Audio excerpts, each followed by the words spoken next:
Welcome, football fans, to another edition of Henley Football. It's Week 6 and homecoming week for the Hornets. Tonight, in front of what is sure to be a raucous homecoming crowd, the Hornets welcome the Phoenix Pirates. And a very pleasant good evening to you. My name is Josh Eldridge. I'm joined by Kevin Petrick and Nick Bradford running the live stream tonight.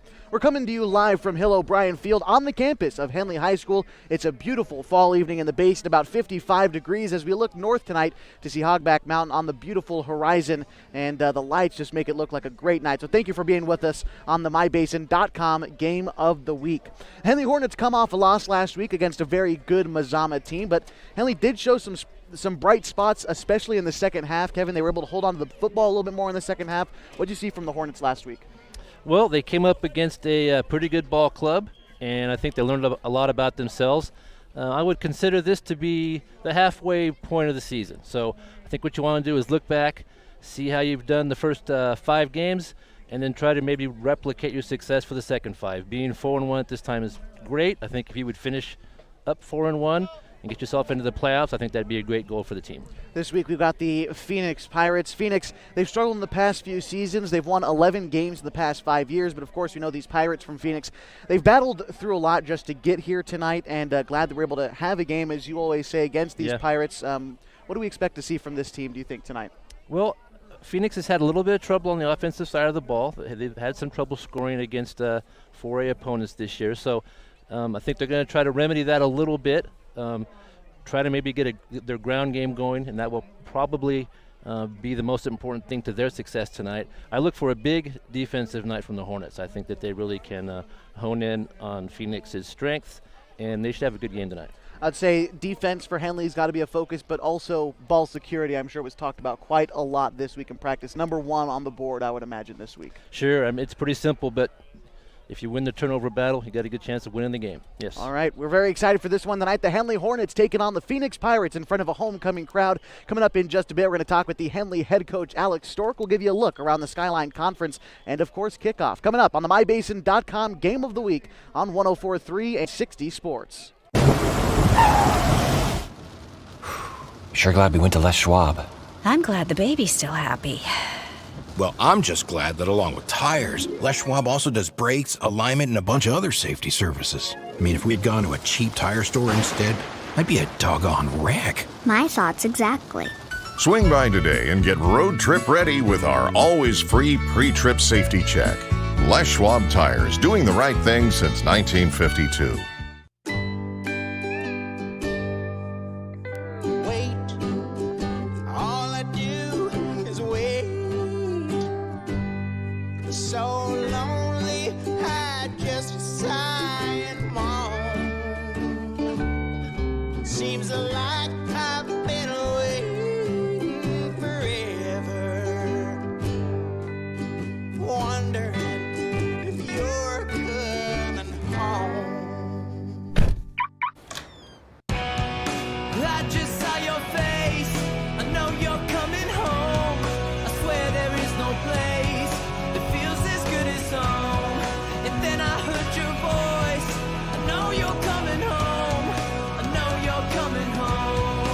This is where unconditional love and immeasurable happiness reside. This is home. Coltwell Banker, where home begins.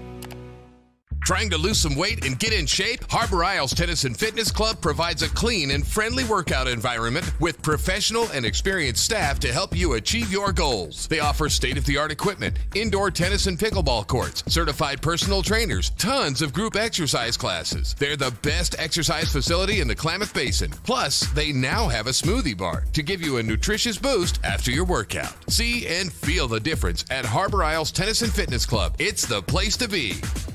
Come on! The Coach's Corner with head coach Alex Stork is brought to you by Abby's Legendary Pizza. Welcome back to the MyBasin.com Game of the Week on 104.3 and 960 Sports. Getting ready for Week 6 of Henley football. The opponent this week is Phoenix, and I'm joined right now by Henley head coach Alex Stork. Coach, how are you? I'm doing well. How are you, Josh? I'm doing okay. So I want to talk about last week just very briefly. It was a tough game against Mazama, but I think there were some really good things that came out for you guys in the second half. You guys kind of ran with them for a while in the second half after some first half mistakes. What did you see from your team last week? Yeah, after watching the film and analyzing the stats, we saw a lot of positive takeaways from Friday night. Credit Mazama, really good team, well coached, had a good game plan. I think there was a contrast in the two game plans, especially ours compared to theirs, and with the turnovers in the first half, they were able to execute their game for most of the first half, and then in the second half we were able to play our game plan like we had wanted to, and there's a lot of bright spots. Even in the first half, we had ourselves in good positions, and the story of the game was really third down. They got off the field defensively on third down and made plays on third down offensively, and we did not get off the field defensively on third down or make plays in some crucial third down situations, fourth down situations. So like I said, credit them. They're going to be a team that's going to be around late in the playoffs. We just want to make sure that we're taking a step each week, and I think we still did last week, if anything, by learning from our mistakes and moving forward. So you turn around coming into this week. It's a short week of practice. How do you adjust with a short week of practice getting ready for this game against Phoenix? I think homecoming week is classic for having a lot of distractions. We were fortunate enough last night to have the Powder Buff football game out here with all the girls, mostly student athletes from Henley, and it's so much fun. We had some coaches out here officiating, and we had players from the team on both sides coaching.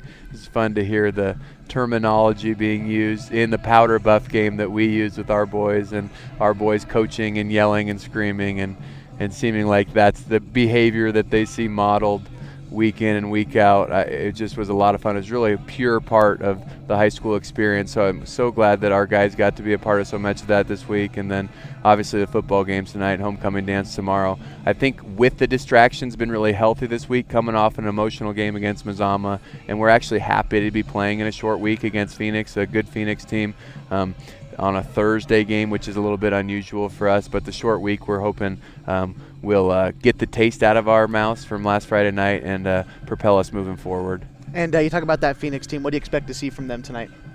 They have some athletes. I'm impressed with their running backs and their linebackers defensively. I think their coach is doing a really good job. They've shown improvement each and every week. And in a new system, lots of new players to the varsity team. I've been impressed with the development they've made, and we expect nothing different tonight. All right, we're looking forward to it. So be sure to stay tuned right here on the MyBasin.com Game of the Week on 104.3 and 960 Sports. Threads. There are many threads that run through our region. There are churches and schools and Little League teams that bring us together and bind us into communities. There are roads and cars, there are houses and jobs and businesses, all woven together to make the fabric of our communities. There are financial threads that are part of that tapestry as well.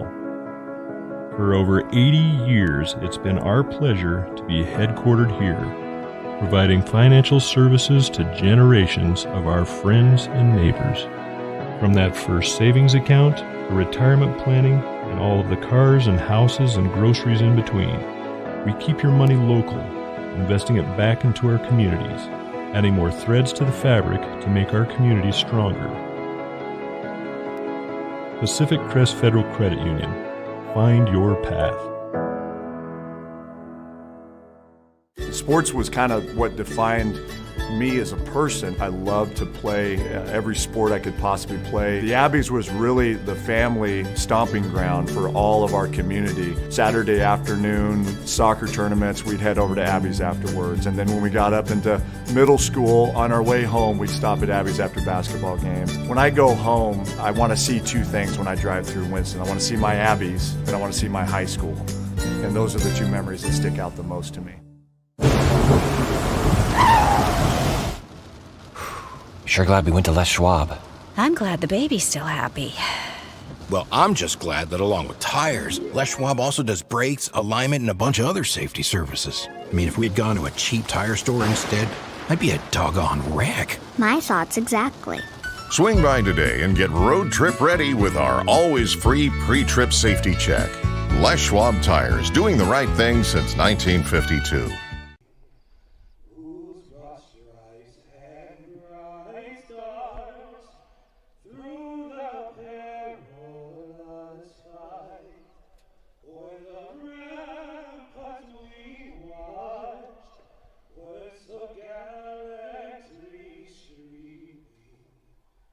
And the rock gives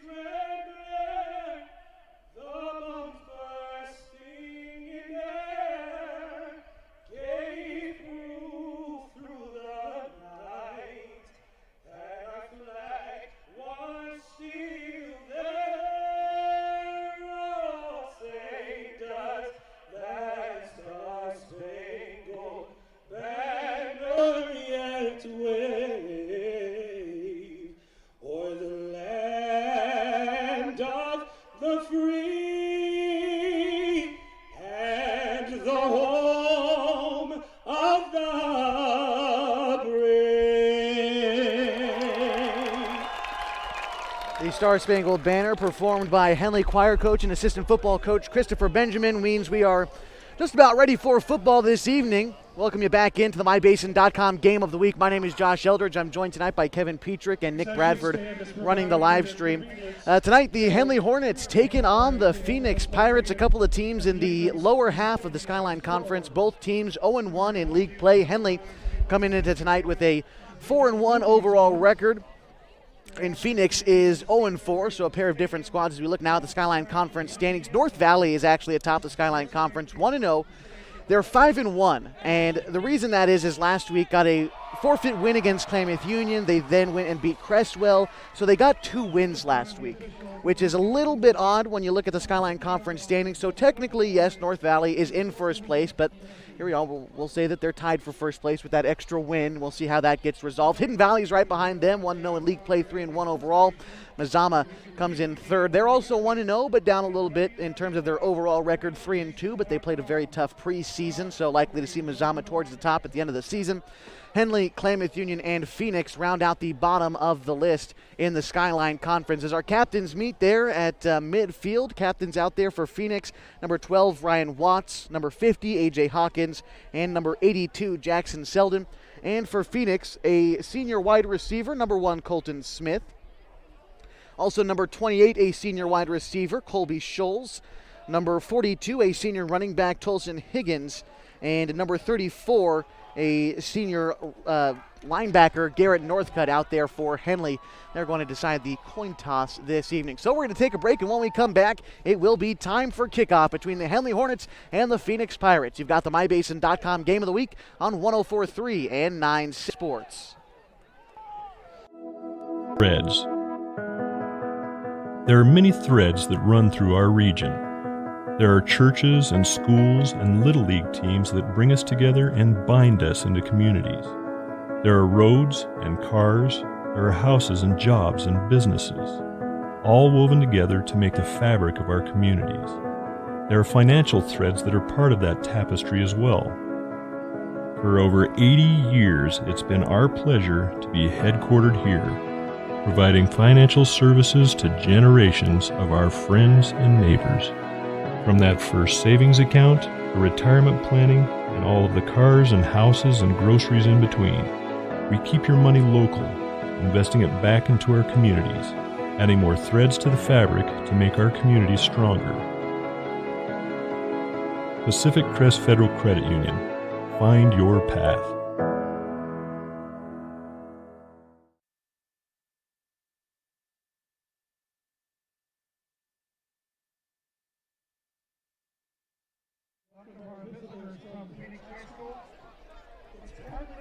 And we welcome you back to 104.3 and 960 Sports for the MyBasin.com Game of the Week. Appreciate you being with us wherever you are and however you might be watching or listening, whether you're tuned in on the radio on 104.3 and 960 Sports, or maybe you're watching on MyBasin.com through the YouTube streaming we've got. It's totally free for you to watch. You can watch it on basically any smart device you have in your home, whether it's your smart TV, maybe you've got an Amazon Fire Stick, whatever it is, your phone, tablet, computer, any of that stuff.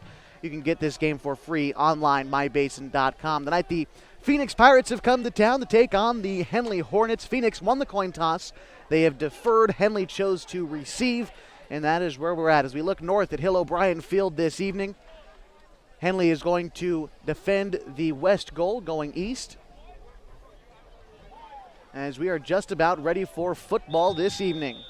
To kick off for the Phoenix Pirates, it's going to be number 65, Garrett Walker. The kick, more of a ground ball, is going to be fielded at about the 15. Picked up by Luke Bennett. He's able to cut upfield. He gets up past the 20, now the 25, gets to the 30. He's got some room. He's up past midfield, now to the 40. 35-30, 25-20, and he is going to bring it all the way home for a kickoff return. And that is how Henley starts things off tonight, with a touchdown from Luke Bennett. Nice run there by Luke. Sometimes you see that when a player has a hard time picking up the kick.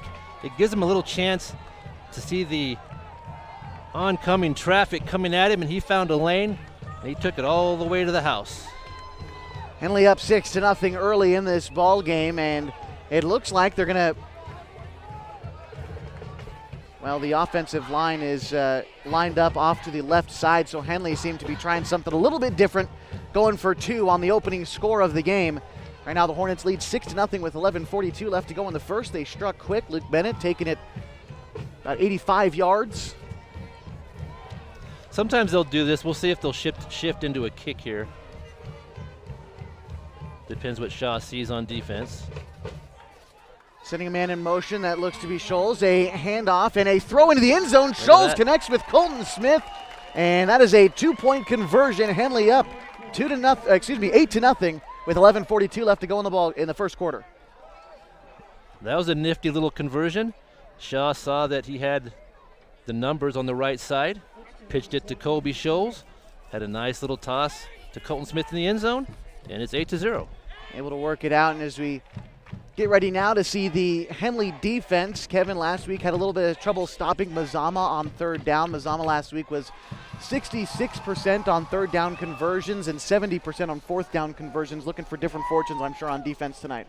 Yeah, that was an odd game last week. There were a lot of fourth down conversions especially. So Henley will try to put Phoenix in some tough situations, 2nd and long, 3rd and long, and try to force them into maybe a long passing situation, and then maybe pick up some turnovers along the way. Well, the special teams unit is out there for the Phoenix Pirates. Back to receive for Phoenix, number 3, a junior, William Greenwood. And to kick is Owen Sheen for the Hornets.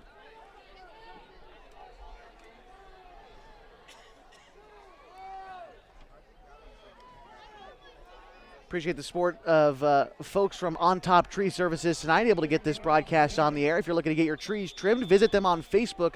They've got quality service. On Top Tree Service. Find them on Facebook. The kick is up from Owen Sheen. It's going to be kicked out to about the 15-yard line, fielded on the far side of the field from Phoenix, and brought down after a small return of about 8 yards. Not quite to the 30. Let's call it the 28-yard line is where the Pirates will start. Colby Scholes on the stop. He's had an eventful 24 seconds of this game. Doing a nice job.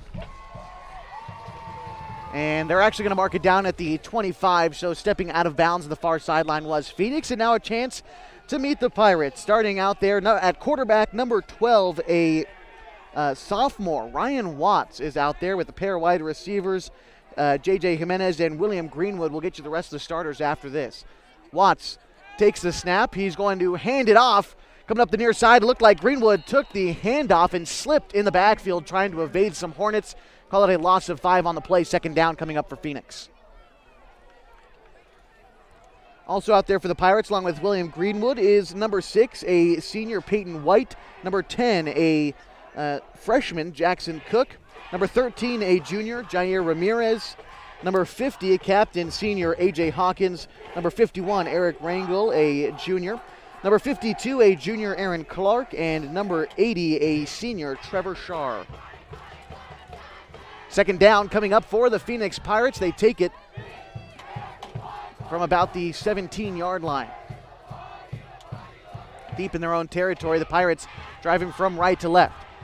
A play-action pass. Watts feeling the pressure. He tries to let go of it, but he's pressured by Henley Hornets' Braden Roach. Can't quite get rid of it in time. Incomplete pass. 3rd down looming for the Pirates. Couple of good downs for the Hornets line right there. Able to cause trouble in the backfield for losses. Braden Roach, nice job getting in the way of that throw. As he comes off the field, did his job on that play, snuffed out the pass. It looked like Watts, he got the play action off and then tried to look downfield. All his guys were covered, and he felt the pressure. 3rd and 15 for the Pirates. The yard to gain is the 35. They take it from just before the 20. Watts has got himself a running back in the backfield, Hunter Everhart. Watts takes the snap, feeling the pressure, tries to get by one defender and almost lost Tolson Higgins, but Tolson able to regather and get in there on the tackle. Henley's showing a different look here on their defensive line. They only had 3 down linemen on that play. And those of you who have followed Henley all year, Owen Northcutt won't be playing tonight. He's on the sideline, also Logan Whitlock. So we'll see some new people in different positions. You'll see Benny Scott fill on the spot on the end. Well, a punt coming up for the Phoenix Pirates, back to receive for Henley, a pair of Hornets. Number 6, Luke Bennett, the sophomore, and number 11, Tyler Harper out there, kind of about 10 yards in front of him.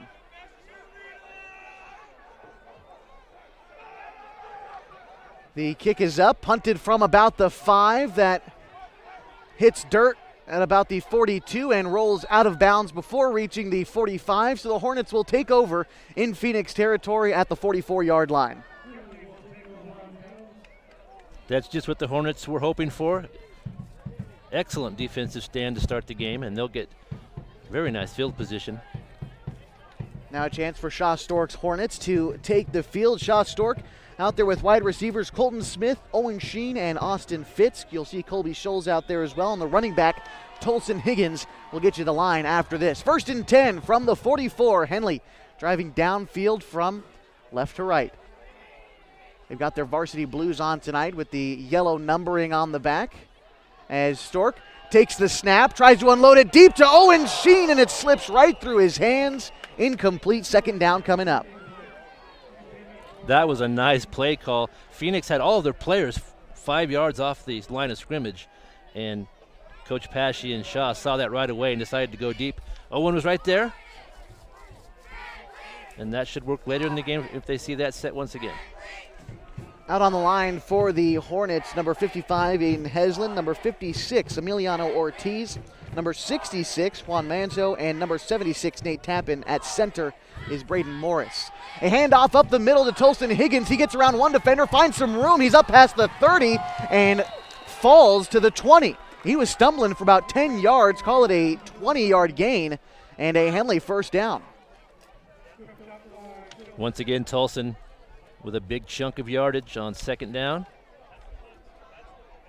Tolson Higgins, 409 yards on the season before that run, now up to about 429 yards. 1st and 10 from the 20. Hornets driving now for the first time this game. Higgins is off the left side of Stork. A low snap and a handoff to Higgins. He's able to find a hole, cuts upfield, gets to the 15. He's wrestled towards the 10. He drops the ball, and a pile of bodies at the 10-yard line. And awaiting the signal, it looks like Henley held on to the football, and they did. So Higgins, a little bit of a scary moment there, but Henley able to recover, and a 9-yard gain comes out of it. Higgins did a nice job of jumping back on the football right there. He's pretty sure-handed. He doesn't lose many fumbles, and he was able to get back on top of the ball there. Owen Sheen out to the far side with Colton Smith in the slot. Austin Fitz the near side. He's lined up basically on the line of scrimmage, and Shaw Stork has got Higgins and another back there with him. This time it's a handoff to Northcutt. Garrett Northcutt takes the handoff and gains about 5 yards on the play. Now 1st and goal, Henley from the 7-yard line. We've seen a lot of different looks here from Henley early. The 2-point conversion was a nifty play, and now Coach Pashy going with 2 backs in the backfield. We haven't seen that this year. Stork back there with Higgins and Northcutt. 1st and goal from the 6. The snap, it's handed off to Higgins. He's able to get into the end zone untouched for a Henley touchdown. What a nice drive. Henley showing how versatile they can be on offense. And a great score to open up the offense's first drive of the ball game. For Tolson Higgins this year, that is his 4th rushing touchdown, and the Hornets offense out there in the same kind of formation that they were before when they went for 2, so trying for it again with most of the line and a couple wide receivers lined up to the far left as Shaw Stork takes the snap, tries to dump it into the end zone. The pass intended for Austin Fitz was broken up. Still the score 14-0. The Hornets lead with 8:15 to go in the first quarter. You've got the MyBasin.com Game of the Week on 104.3 and 960 Sports. John Bowers Construction Landscape Maintenance is in urgent need of landscape team members now. Call them at 541-205-1464 to apply. They're also looking for a construction team lead and a landscape maintenance team lead. They offer extremely competitive wages, paid vacation, and so much more. Call John Bowers Construction at 541-205-1464 to apply today. Email johnbowerslandscape@hotmail.com. CCB number 188923. Equal Opportunity Employer. And we welcome you back to the MyBasin.com Game of the Week on 104.3 and 960 Sports. The Hornets up big early, 8:15 to go in the first. They're up 14-0 after capping off a 5-play, 44-yard drive. Took them just over a minute and a half to do it. They capped it off with a 6-yard Tolson Higgins touchdown, good for his 4th on the season. Kevin, they look good doing it. Yeah, you can't ask for more from the offense and the defense. The ensuing kickoff, kind of a fly ball that Henley's able to recover at the 45-yard line. He picked it up at the 40, brought it up to the 35, and that's where Henley will take over possession once more in this game. Henley is pulling out all the magic tricks here. That was a neat little pooch punt from Owen, and Benny Scott ran right under the football, and Henley's going to get a takeaway. So the Henley offense back out there, led by Shaw Stork. He's got 10 passing touchdowns on the season, 667 yards through the air so far, completing 53% of his passes. 1st and 10 from the Phoenix 36-yard line. Shaw Stork in the backfield by himself. He's got trips set up to the near side, and a hard count gets Phoenix to jump. This one moving forward as we look toward our Whitecap tonight. Robbie Cesania on the officiating crew. And that one is going against Phoenix offsides. Bring it forward 5 yards. 1st and 5 coming up for the Hornets. They take it now from about the 33-yard line. The yard to gain is about the 28. Got it back there now. It's Tolson Higgins next to Shaw Stork.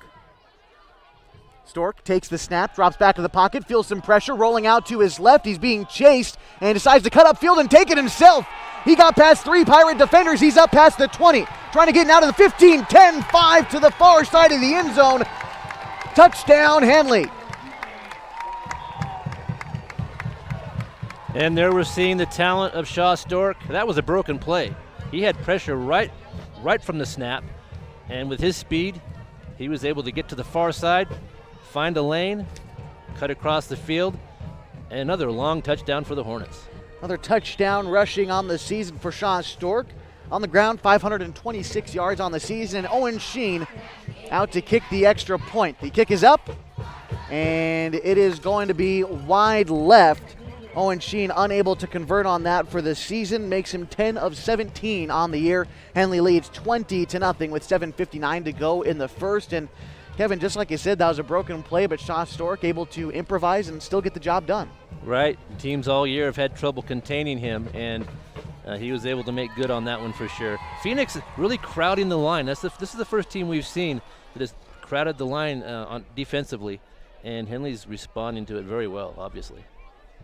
Hornets only taking them 1 play to go 35 yards. Took them 14 seconds. Shaw Stork with a mad dash towards the end zone for yet another touchdown for the Hornets. They're up 20-0 with 7:59 to go in the first. The kicking team's back out there as Owen Sheen will do it. Last time, the special teams unit for Henley got the ball back themselves. Like you said, the little pooch punt bounced around at the 40-yard line on the other side of midfield. That's where you want it, and Henley was able to fall on it, got the job done, and scored a touchdown. I really like Henley's attitude tonight. If you're watching film of Henley from the previous games, there are so many new things tonight you haven't had a look at yet, so good for them. Kick teams out there, and Owen Sheen connects with the football. This one, a boom of a kick, fielded out near the 5-yard line by Greenwood. He brings it up past the 15, stalls out just a little bit, and will be brought down right around the 15-yard line. That's where Phoenix will take over for their second possession of the game. Colby Scholes again with the stop. He's turned into quite a special teams player. course, he plays both sides of the football as well. Schultz, I believe, also has got a blocked punt and a blocked field goal on the season. So like you said, it's kind of a special teams specialist, if you will. Yes, he's had a terrific season. It'll be 1st and 10 for Phoenix from their own 15. The Pirates tonight, navy blue helmets with white jerseys and navy lettering, and the navy blue pants with a red stripe down the side. Pack backfield for Phoenix. Watts takes the snap and pitches it and hit hard in the backfield.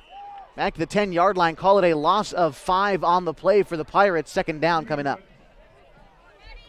Number 73 in on the tackle, and we'll have to get his name. He's not on our rosters tonight. He's filling in for Owen on the edge, Owen Northcutt. And a nice tackle there. It'll be 2nd and 15 for Phoenix. And what are we looking for, number 73 or 76? 73. 73. Andrew McLean, a sophomore, 5'10", coming up from the JV squad tonight. Good work, Andrew. 2nd and 15 for the Pirates. 2 wide receivers to the near side, 1 to the far side. That will be to the right of Ryan Watts.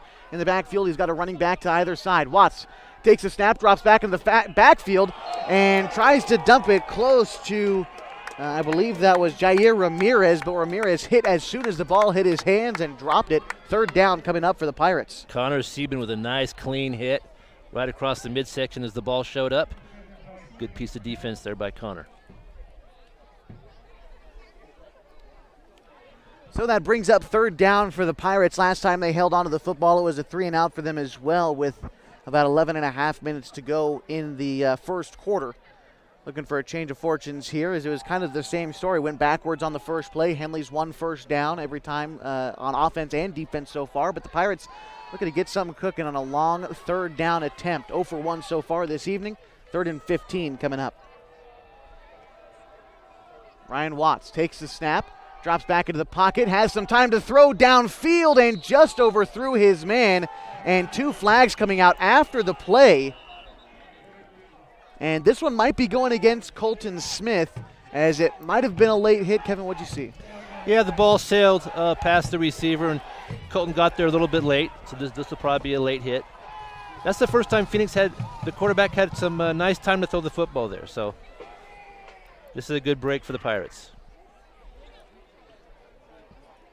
And it is a personal foul going against the Hornets, so this one is likely going to be a 1st down for the Pirates, as they believe they're moving the chains.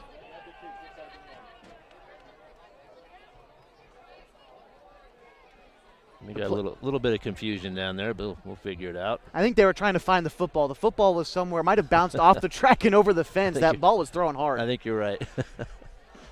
So they got the football back out on the field.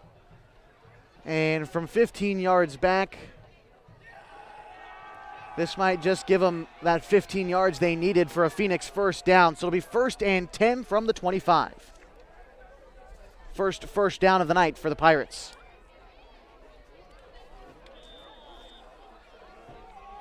Watts under center for the first time tonight. Takes the snap and a handoff up the middle and a gain of about 4 yards on the play. Phoenix offensive line creating a nice hole there and a decent gain on 1st down for the Pirates. Benny Scott with a good tackle. And I have a feeling we'll see a lot more of Benny tonight. He's a very capable player on both sides of the ball. He'll be playing a lot of defense this evening. 2nd and about 6 coming up for the Pirates. Yard to gain is the 35. Watts takes a snap under center, rolls out to his right, tries to throw it over the middle, but incomplete. 3rd down coming up. Phoenix tried a little play action there. I think he was throwing that ball away. He had a little bit of pressure and no one really to throw to. He just kind of spiked it beyond the line there. So it'll bring up a 3rd and about 6. 3rd and 6. Phoenix able to convert last time. Although it was a penalty, still a good play call for the Pirates. They had the right idea. Just ball sailed on Watts a little bit, trying to recreate maybe some of the same energy for the Pirates. They just flipped the marker to 2, so it may be 2nd down. I missed one there. Well, by my count, it's third down. No, Okay. third down. They flipped it back over. Third down and 6. Watts under center once more. This one, a handoff up the middle, trying to plunge forward for a small gain, maybe 1 on the play. And carrying the football there, I believe that was Ramirez again. Small gain, 4th down looming for the Pirates. Benny Scott, once again. He's getting a nice chance to make some tackles. McCoy and Roach doing a nice job on the interior line tonight defensively. And 5.5 to go in the first quarter. The Hornets up 20-0. A timeout is called, and we're going to stick with you through this brief pause. And a reminder that Les Schwab Tires, they've got you taken care of if you plan on making a road trip anytime soon. Leaves are changing. You might want to go sightsee. They'll allow you to get in there and give you a free pre-trip safety check. They'll look at your vehicle, make sure that everything is in working order.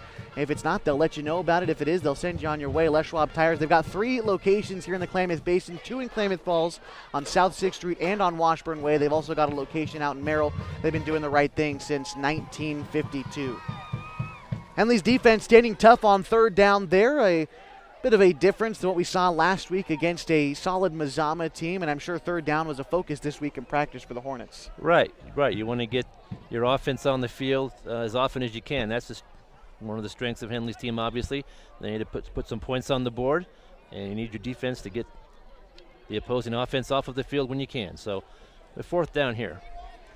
4th down coming up, and it's about 4th and 4. Phoenix offense staying out there. They're down 20-0 here in the first quarter. Watts with the back there with them. He's in shotgun. He takes the snap, drops back a few steps, tries to get one down the far sideline, and it is caught by Colton Smith.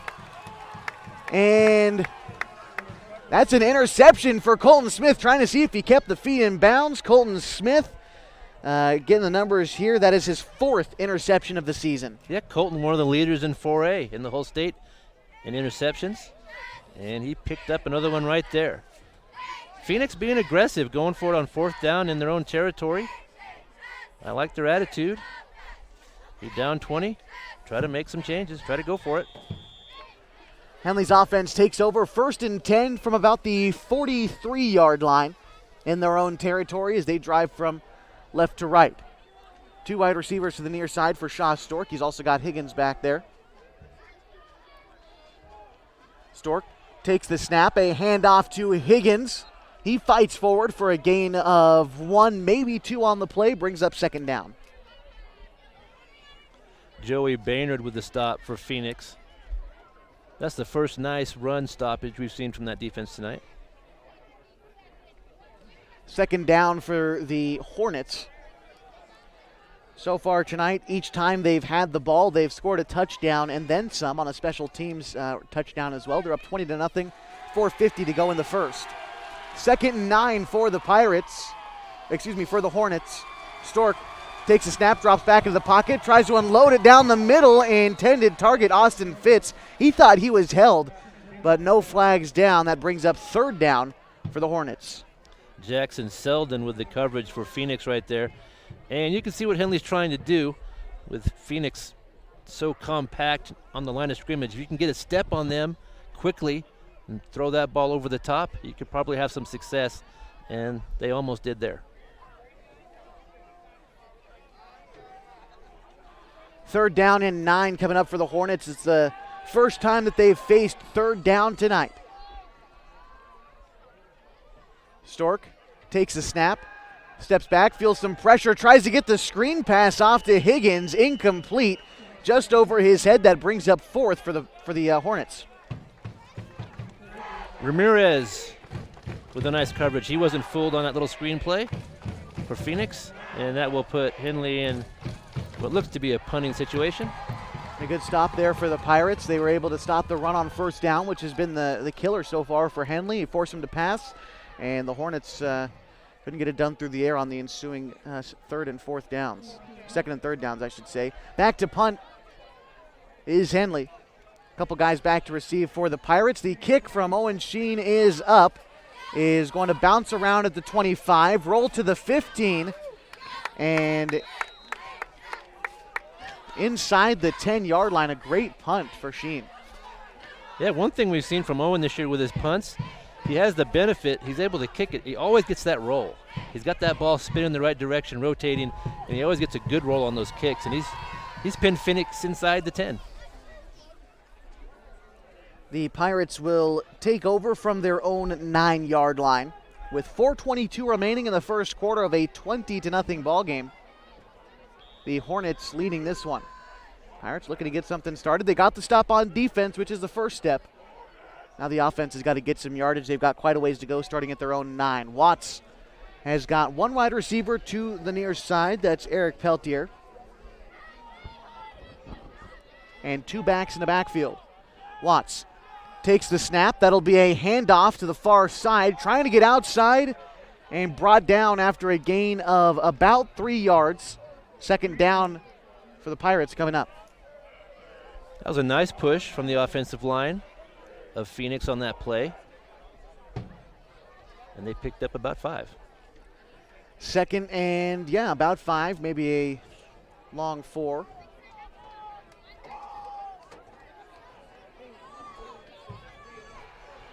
Wide receiver to the near side. Peltier once again. Watts takes a snap. This is another handoff, this time to the near side, trying to get up the middle where the Pirates in Greenwood.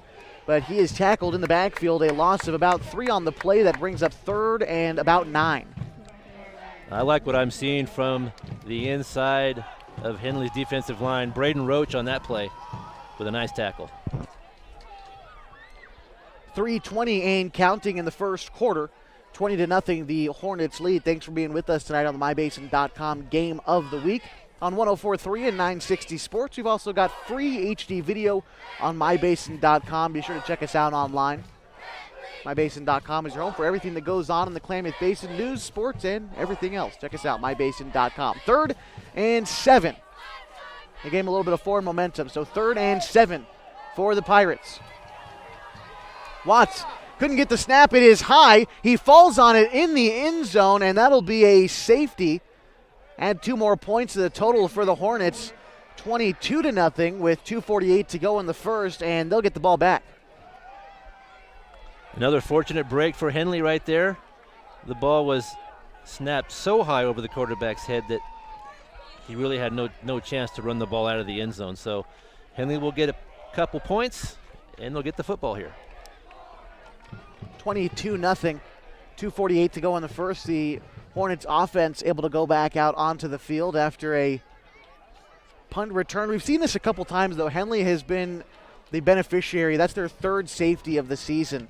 And we've seen it been played a couple different ways. Sometimes they'll do a normal kickoff. Sometimes they'll do a punt. Right. It's kind of odd. So we'll see what Phoenix elects to do. I'm not sure if they get the choice necessarily. But we'll see what goes on. They will be forced to kick off. It just matters if it's a punt or not. I think you have your choice on this, if I remember right. It makes sense. I mean, you don't necessarily practice the punt formation that you see after a safety like you would in the NFL here in high school. That's not necessarily part of their normal routine. So just a normal kickoff, I feel like just, in terms of keeping things safe so everyone's on the same page, seems like the best option. Right. They will kick it from the 20, though. That is the difference, not the 40 where they would usually be. The kick is up, fielded at about the 30 by Bennett. Bennett now crosses midfield, brings it up past the 45, brought down before reaching the 40. Call it about the 41 where Henley will start possession with 2:41 to go in the first. More good field position for the Hornets. Luke having a nice evening running back kicks. He took one all the way for a touchdown, and that one he brought over midfield to about the 40. 1st and 10 for the Hornets, and they're marking it at the 40 is where they will start. Stork in the backfield. He's got Higgins to his left. 2 wide receivers to either side. This one a handoff to Higgins. And actually that's Northcutt. He's able to cut upfield. He gets the first down and then some. He's up past the 20, now inside the 15, 10, 5. Touchdown for Northcutt. And Henley now leads by a score of 28-0. What a nice run. Phoenix had a couple of defenders in the backfield, and Garrett put a move on those two, and it was free sailing right after that. Nice run by Garrett Northcutt. From 40 yards out, another touchdown for the Hornets puts them up 28-0 with 2:31 to go in the first. Owen Sheen now on to kick the extra point. The kick is up, and it is good. So 29-0. The Hornets in control so far in this one. That last drive, only one play goes 40 yards. Northcutt able to get that in for a touchdown. Northcutt not one to give her any touchdowns on the season, so good to see his name in the scorebook. Henley doing just about everything right tonight. They look very good as a team. So as we look at score 29-0, how Henley got there, well, they returned the opening kickoff of the game for a touchdown and was able to convert the 2-point conversion, put them up 8-0. After that, the next drive they had, they capped it off with a Tolson Higgins touchdown. The 2-point conversion on that play failed. Also, when Shaw Stork punched in from 33 yards out, the point after with the kick also was no good. That time, Owen Sheen, after the touchdown, able to make good on the extra point. That is how we get our score of 29-0. The Hornets in control early in this ball game. 2:31 to go in the first, but the Pirates will get the ball back. We'll see what they're able to do with it after this kick. Sheen with the boot. Fielded at about the 15 on the far sideline, brought up past the 20, now past the 25, the 30. He's up on the far sideline, brings it past the 40, brought down before the 45. And Phoenix, a great kick return there, is going to start at the Henley 44-yard line. Eric Peltier with a nice run back for Phoenix for what will be their best field position of the night. And Owen Sheen in on the stop. 1st and 10 for Phoenix. Last time was a 3-and-out. They got a drive going before that, though. Got a couple first downs earlier in the game, looking for a change of fortune. The Pirates have come close to success through the air. We'll see if they decide to stick with that. Watts in the backfield, takes the snap. This is a handoff to Greenwood, who's able to fight forward. A decent gain of about 5 yards on the play. 2nd down and 5 for the Pirates. Garrett Northcutt with a good tackle, grabbing around the knees and brings the ball carrier down. Greenwood was the ball carrier there. He is a junior spending, I believe, his 3rd year on varsity. I remember that name from a couple seasons ago. Same with Ryan Watts. He's a sophomore. He started as a freshman last year, so good experience for Watts. He takes the snap, another handoff to Greenwood. He's trying to bounce out to the outside. Cuts upfield, a small gain, maybe of about 3 yards, just short of the sticks. 3rd down for Phoenix. Colton Smith closing very quickly around the edge to keep that gain from picking up a 1st down. So it'll bring up now about a 3rd and 4. And 3rd and 3, 3rd and 4. They're at the 49-yard line on the other side of midfield, and the yard to gain is the 46. 2 wide receivers to the near side for the Pirates. 3rd down and 3. Watts takes the snap. This time another handoff, but going backwards are the Pirates. On the carry for Phoenix was Jair Ramirez, and he lost about 3 yards on the play. Brings up 4th and 5. He had nowhere to go. Colby Scholes blitzing from his linebacker position. He filled that gap in a hurry and made a great tackle for loss. 4th down. Pirates will see if they decide to go for it here. You're right around midfield. You're down 29-0. It looks like they're going to keep the offense out there. They've turned the ball over once on downs so far tonight. And same formation coming out for the Pirates as they are going to go for it on 4th down. 0 for 1 on 4th down conversions tonight. Watts takes the snap, feels a little bit of pressure and bounces around to the outside. He sheds one defender. Tries to get back to the original line of scrimmage and maybe just does, still short of the 1st down. And Henley will take over with 44 seconds to go in the first. They lead 29-0. Andrew McLean nearly had the sack in the backfield, and then Colby Scholes came around the end and made the stop to give the Hornets the football. They're going to take over possession on the Phoenix side of the field at about the 47. First and 10 Hornets. Colby Scholes out there as a wide receiver, as is Colton Smith and Austin Fitz as well. Scholes and Smith to the near side. Scholes in the slot. Austin Fitz and Owen Sheen to the far side. Stork takes the snap. It's a bit of a misdirection play to Higgins. He almost gets wrapped up in the backfield, but is able to fight his way back to the original line of scrimmage. It'll be 2nd and 10 coming up. That's one of the nice things about Higgins is even when he looks like he may be stopped in the backfield, he's able to scramble for positive yardage. He usually always keeps the ball going down the field. I remember you saying, I think this might have been week 2 or 3 of this season, but Tolston is very rarely taken down by the first guy to hit him. Right. 2nd and 9 for the Hornets. Same formation for Henley. Stork takes the snap, drops back in the pocket, looks to throw, dumps it off near side to Tolston Higgins. He catches it at the 50, up past the 40. Now the 30, he's up to the 25, and he's hit, falls forward to the 20. And a big gain that time for the Hornets of just about 26 yards, a first down. That was a well drawn up play. Tolston Higgins coming out of the backfield to the near side of the field. He was all alone. They tried that a little bit earlier in the ball game, and big success this time. That will bring us to the end of the first quarter, 29-0. The Hornets lead the Phoenix Pirates on the MyBasin.com Game of the Week on 104.3 and 960 Sports.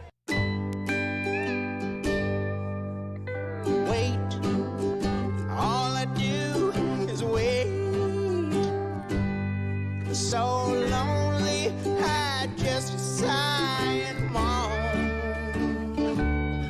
Seems like I've been waiting forever, wondering if you're coming home. I just saw your face, I know you're coming home. I swear there is no place. And then I heard your voice. I know you're coming home. I know you're coming home. This is where unconditional love and immeasurable happiness reside. This is home. Coltwell Banker, where home begins.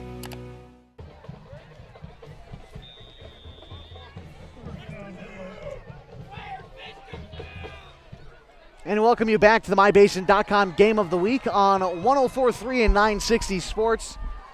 It's 1st and 10 for the Hornets as we get back into the action. 1st and 10 from about the 20.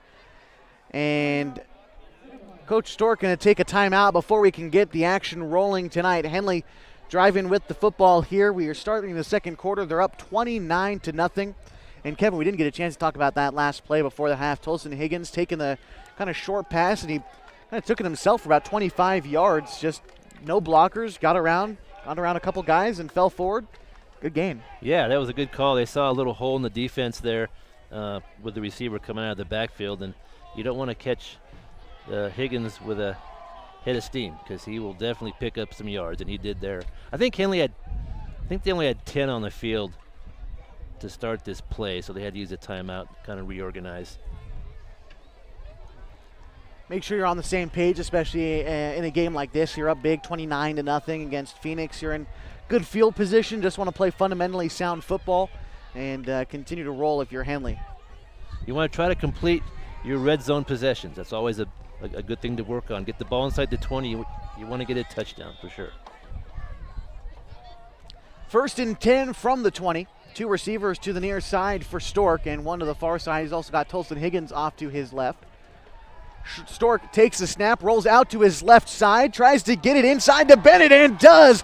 Luke Bennett dived for the pylon in for a, is he just short at the one. That looked like he was in, knocking over the pylon. He must have stepped out of bounds. So a 19-yard completion brings up 1st and goal. That was a good throw by Shaw. He hit Luke right on stride, and Bennett made a nice run for the corner, and he almost scored. 1st and goal from the 1. We'll see what the Hornets draw up here. Northcutt in the backfield.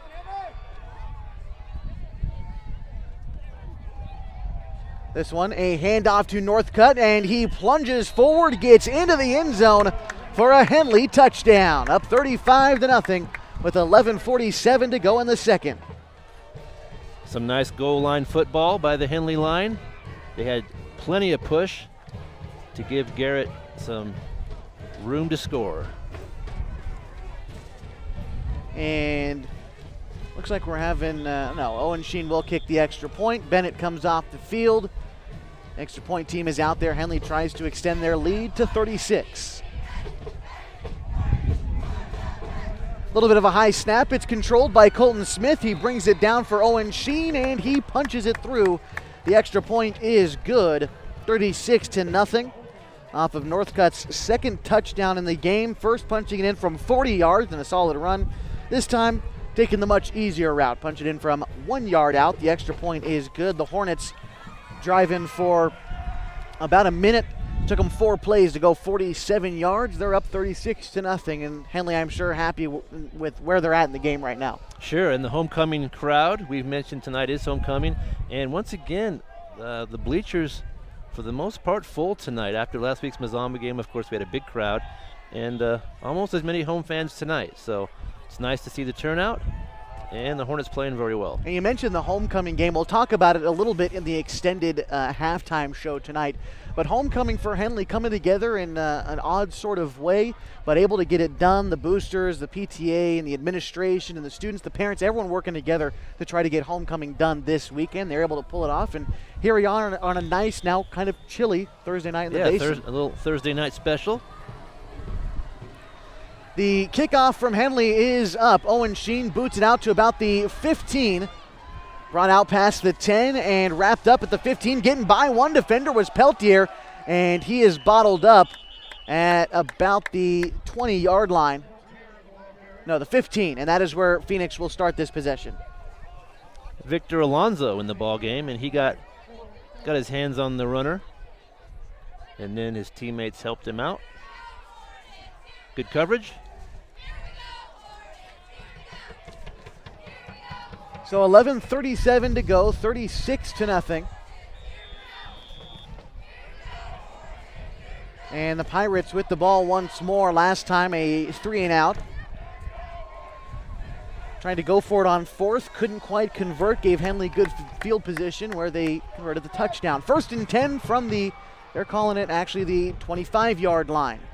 So he got up a couple yards past where I had originally thought. This time a handoff to Ramirez once more. He's wrapped up, no gain on the play. It'll bring up 2nd down for the Pirates. Andrew McLean with the stop. He's had a few tackles tonight. It's got to feel good to get a good start on varsity, filling in for Northcutt, who you hate to see go down, but Hornets haven't really lost much on the defensive side of the ball with McLean stepping up like he has, just a sophomore. Yeah, this is the time of year you're going to have some injuries here and there, and your depth is very important. 3rd and about 11 to go for the Pirates. 3 wide receivers set and 2 backs near Watts. Watts takes the snap, drops back and tries to get it near side to Ramirez. Ramirez, no gain on the play, and that brings up 3rd. It was a good little passing catch, but Tolson Higgins just saw it coming the whole time, and it ended up being a very short game. And new quarterback in for Phoenix, number 3, William Greenwood. He's a junior. Now, Phoenix last year did this a little bit too. At the time I was broadcasting for Klamath Union, and he did the same thing against KU where they have one quarterback out, but they've got another guy back there, Greenwood, who can throw as well. So Watt's going to throw it this time, but Greenwood threw the last pass. So they've got some options at the quarterback position for Henley. Watts takes the snap, drops back. He's rolling to his right, feels the pressure from Fitz, rolls back to the right side, unloads it downfield, and incomplete. Great play by Henley, number 2, Jordan Millard, the junior 5'9", breaking up the pass, and that brings up 4th. Plenty of time to throw for Phoenix that time. My eyes were downfield. Excellent coverage by the defensive backs for the Hornets. He had nowhere to throw there. Really well done. And 4th and about 11 for the Pirates. Keeping the offense. No, they're going to punt. It's Bennett and Harper back to receive. Harper is at about the 45, and Bennett a few yards behind him, stationed at about the 37. The snap, the punt from about the 15, bounces around just past the 50, rolls to the 40. Bennett is going to let it roll in front of him just past the 35 at the 34, and that is where Henley will start this possession with 9:41 to go in the second quarter. Picking it up at the 34-yard line. Last time for Henley, took him 4 plays, about 30 seconds. Punched it in for a touchdown after a nice completion to Luke Bennett, and then the touchdown run from here at Northcutt. We're just inside of 10 minutes to go here in the half, but we may start seeing some new personnel for the Hornets here shortly. They have a comfortable lead. Up 36-0, and just as you said, Kevin, 9:41 to go in the period. 1st and 10 from about the 34-yard line. That's where Henley starts this possession.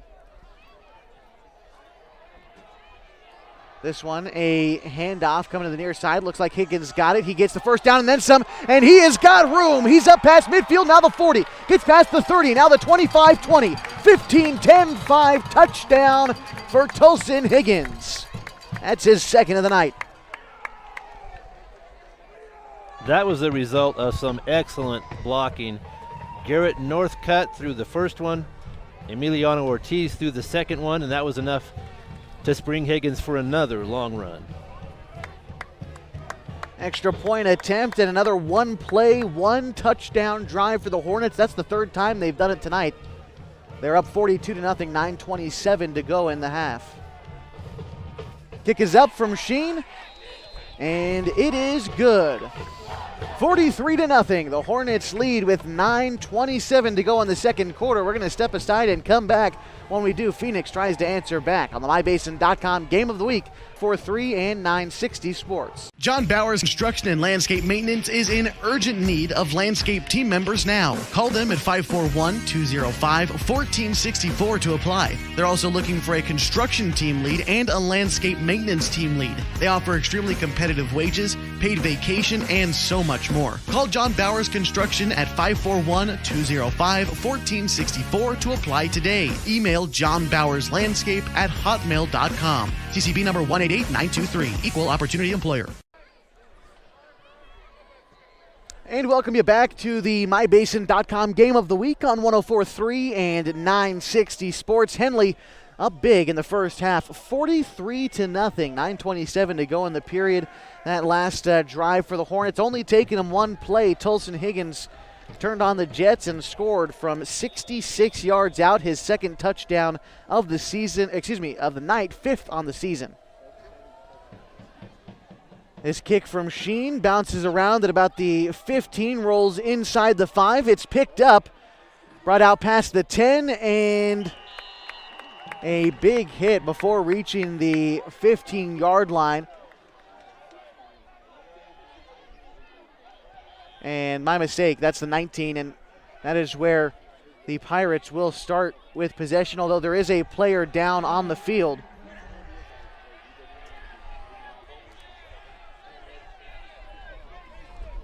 Colby Shills and Andrew McLean in on the tackle. And the trainers are coming out there. So we're going to take a quick break on the MyBasin.com Game of the Week. You've got us on 104.3 and 960 Sports. The Hornets up 43-0. So keep it right here. Threads. There are many threads that run through our region. There are churches and schools and Little League teams that bring us together and bind us into communities. There are roads and cars. There are houses and jobs and businesses, all woven together to make the fabric of our communities. There are financial threads that are part of that tapestry as well. For over 80 years, it's been our pleasure to be headquartered here, providing financial services to generations of our friends and neighbors. From that first savings account, to retirement planning, and all of the cars and houses and groceries in between, we keep your money local, investing it back into our communities, adding more threads to the fabric to make our community stronger. Pacific Crest Federal Credit Union. Find your path. Sports was kind of what defined me as a person. I loved to play every sport I could possibly play. The Abbeys was really the family stomping ground for all of our community. Saturday afternoon, soccer tournaments, we'd head over to Abbeys afterwards. And then when we got up into middle school, on our way home, we'd stop at Abbeys after basketball games. When I go home, I want to see two things when I drive through Winston. I want to see my Abbeys, and I want to see my high school. And those are the two memories that stick out the most to me. Sure glad we went to Les Schwab. I'm glad the baby's still happy. Well, I'm just glad that along with tires, Les Schwab also does brakes, alignment, and a bunch of other safety services. I mean, if we had gone to a cheap tire store instead, I'd be a doggone wreck. My thoughts exactly. Swing by today and get road trip ready with our always free pre-trip safety check. Les Schwab Tires, doing the right thing since 1952. We are back live from Henley High School in the second quarter. 9.5 minutes to go. The Hornets lead 43-0 over the Phoenix Pirates. And an injured player down on the field, but it looks like all is okay down there, at least right now. And should be ready for more football in just a bit. That was a good piece of coverage there by Henley on that kick. The receiver of the kickoff, I don't know if you noticed, but he had trouble handling the football, and he went down to a knee and picked it up. It could have been down right at the 1, but then he was able to pick it up, and he had taken enough time where the Henley players were able to stop him inside the 10, I believe. So. And to the credit of Henley's defense, they've done a good job of keeping Phoenix with bad starting field position. The most forward Phoenix has started tonight was their own 44-yard line. Other than that, they've started at their own 24, their own 15, their own 9, and their own 25, this time starting at their own 19-yard line.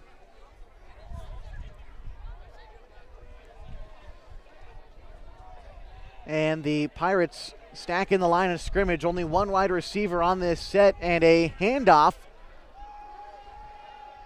And some confusion in the backfield, trying to bounce around up there, and a loss of about 4 yards on the play. Second down coming up for the Pirates. That was a nice hard run. I thought the ball carrier was down early, but he bounced out of the pile and made his way to the far side of the field. Garrett Northcutt there to make the tackle. Second and about 14 to go. 8:50 to go in the second quarter. The Hornets up 43-0.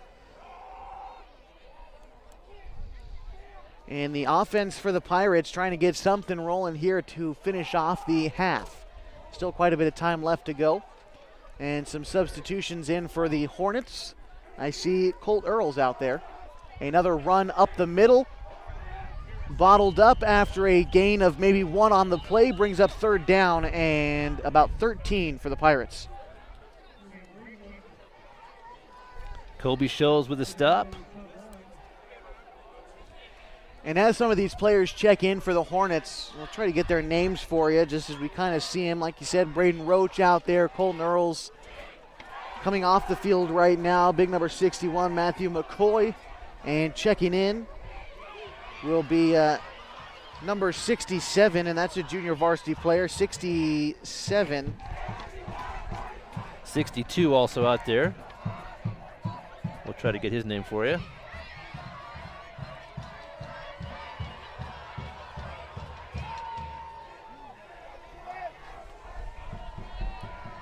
Third down for the Pirates. Looks to be a pass down the near sideline, and it's caught. Good gain on the play, and on the reception was Greenwood for the Pirates. Call it a 17-yard gain. Good enough for a Pirates first down. That was a nice play. Very well thrown ball to the outside for the completion. Austin Fitz was all over the quarterback with good pressure, but they still completed the pass. Nicely done. Enough for a first down. First third down conversion of the night as well for Phoenix. That makes them 1 for 4 on the evening. First and 10 for Phoenix from the 25. Good throw from Watts, too. Kind of snuck it in there between a couple of defenders and one of his own wide receivers. Is good ball placement. Fitz is still playing the end on the far side. Alex Lumbreras now in there along with Cohen Redmond.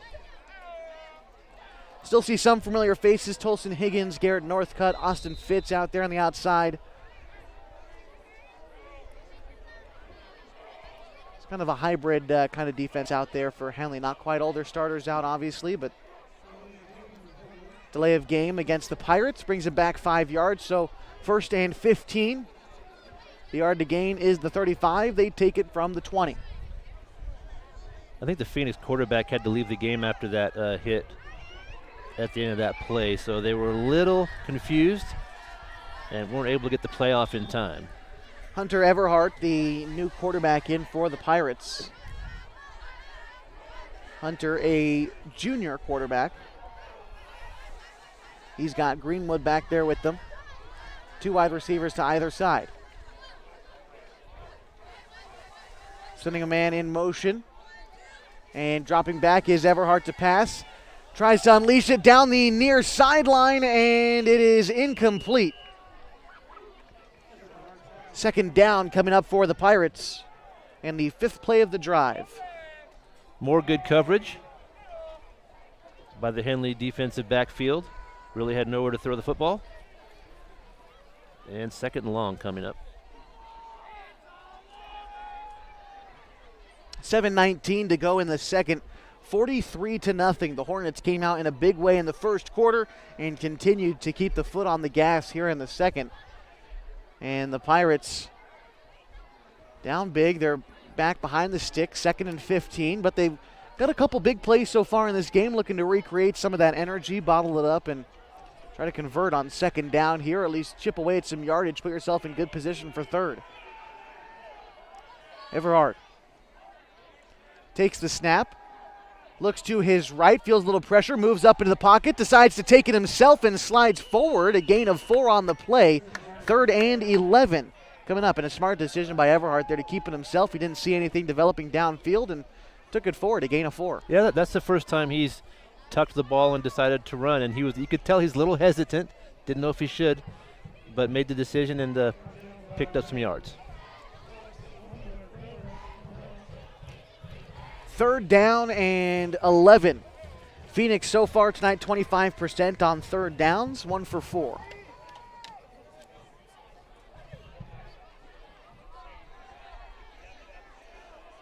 Two wide receivers to either side of Everhart in the backfield. Everhart takes the snap, drops back. He's looking over the middle and completes the pass. J.J. Jimenez in there for the reception, and the Phoenix Pirates are driving after that gain of 15. Benny Scott with the stop, and that just goes to show you give a quarterback time and he'll make the throw. He had plenty of time back there, and he threw a nice ball right in the middle of the field. 1st down. 1st and 10 from the Pirate 46. Still in their own territory, starting this drive at the 19, though. Making good use out of the field that they've had in front of them, able to kind of hurl it downfield. 3 wide receivers to the near side for Everhart, 1 to the left. Lined up for Phoenix. Jake Dunlap to the near side. It's a handoff up the middle. A gain of about 5 on the play. The running backs for the Pirates starting to find their groove a little bit. A decent gain on 1st down, 2nd and 5. Lumbreras at the bottom of the pile for the Hornets. Call it 2nd and a long 5.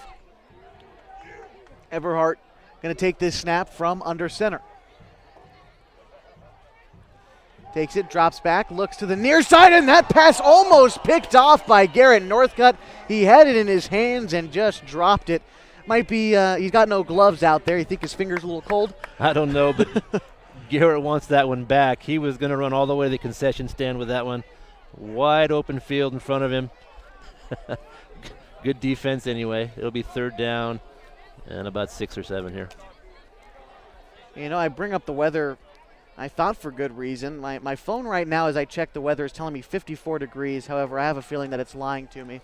It seems quite a bit chillier than that. We should see the 40s in the second half sometime tonight. 3rd and 6 for the Pirates.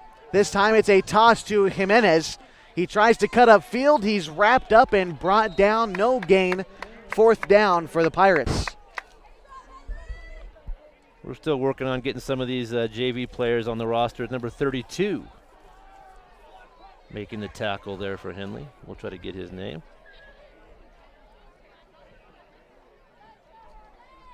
It'll bring up 4th down for the Pirates. And looking at the roster, I've got the JV roster in front of me too, and still there's a mix-up with the jerseys, but as tends to happen. Yep. We'll roll with it. 4th and about 5, so maybe a 1-yard gain on that for Jimenez. And the Pirates staying out there so far tonight, 0 for 2 on 4th down conversions. Trying once more. Snap to Everhart. Tries to toss it over the middle. The ball is popped up, and Northcutt does get the takeaway this time. Interception, and he brings it back about another 15 yards. And Henley will take over from the Phoenix 41. You get a second chance, and you make good on it. You can't ask for more than that. Garrett with a nice interception. I think that's Henley's second of the game. That would be Colton Smith had an interception earlier on in the ball game, although that is Hunter Everhart, the new quarterback, gets his first interception thrown of this game. Henley takes over, 4:20 to go in the second quarter. They're up 43-0 and good field position. 1st and 10. Stork. And false start for Henley. Number 76, Nate Tappan, the outside tackle there on the right side, jumping just a little bit, and that will bring the Hornets back. Henley had something going on with that play. Tappan was out there pretty wide. And we'll see if they call a new play or go with that one again. Smith and Fitz to the near side as far as wide receivers for Henley. Owen Sheen by his lonesome in front of the Phoenix sideline. 1st and 15 for the Hornets. Stork takes a snap, play action pass, feels the pressure, has to roll out to his left, unloads one downfield that Austin Fitz reins in at the 15-yard line.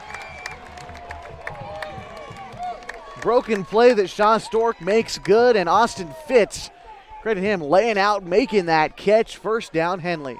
Oh, there's a flag down in the backfield. I think this is going against the Hornets. Yeah, they had an illegal man downfield on that play. It's still a nice catch. Austin really had to adjust to the football, made a good grab, but it will come back. And you're right, illegal man downfield as our white cap tonight, Robbie Cesena. He signals, and the Hornets coming back. But Austin Fitz, he's still feeling pretty good about himself down there. You can see on the live stream. Yeah. That was a good catch. It was a nice catch.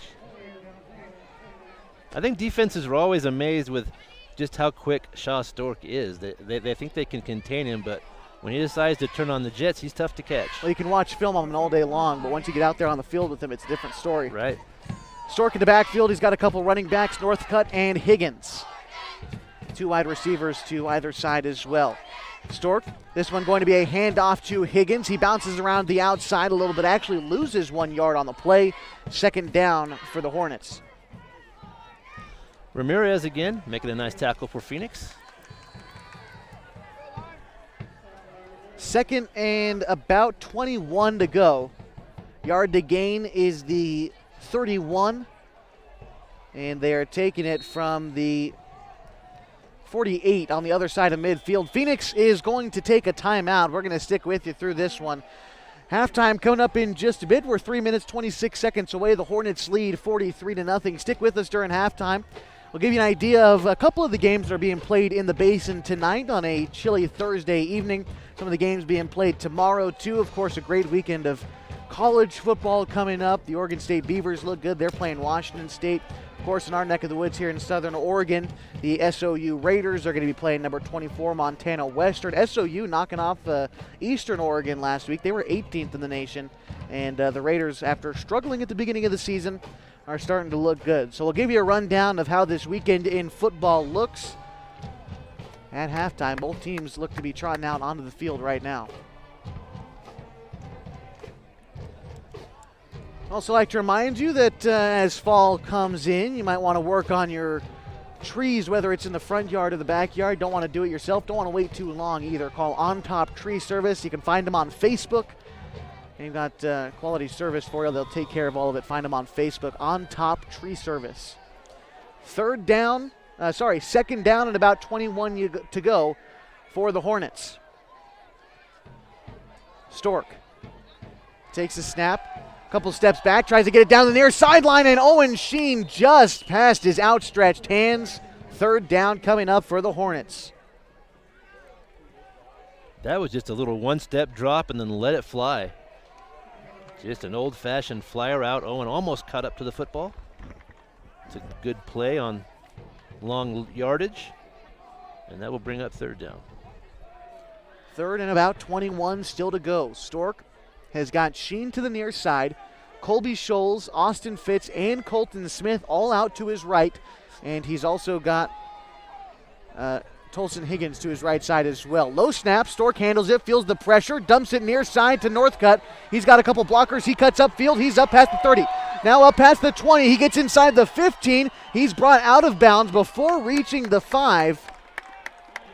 And maybe just before the 10 as well. That's about a 45-yard gain on a kind of short screen pass to Northcutt, and he's getting his yardage this game.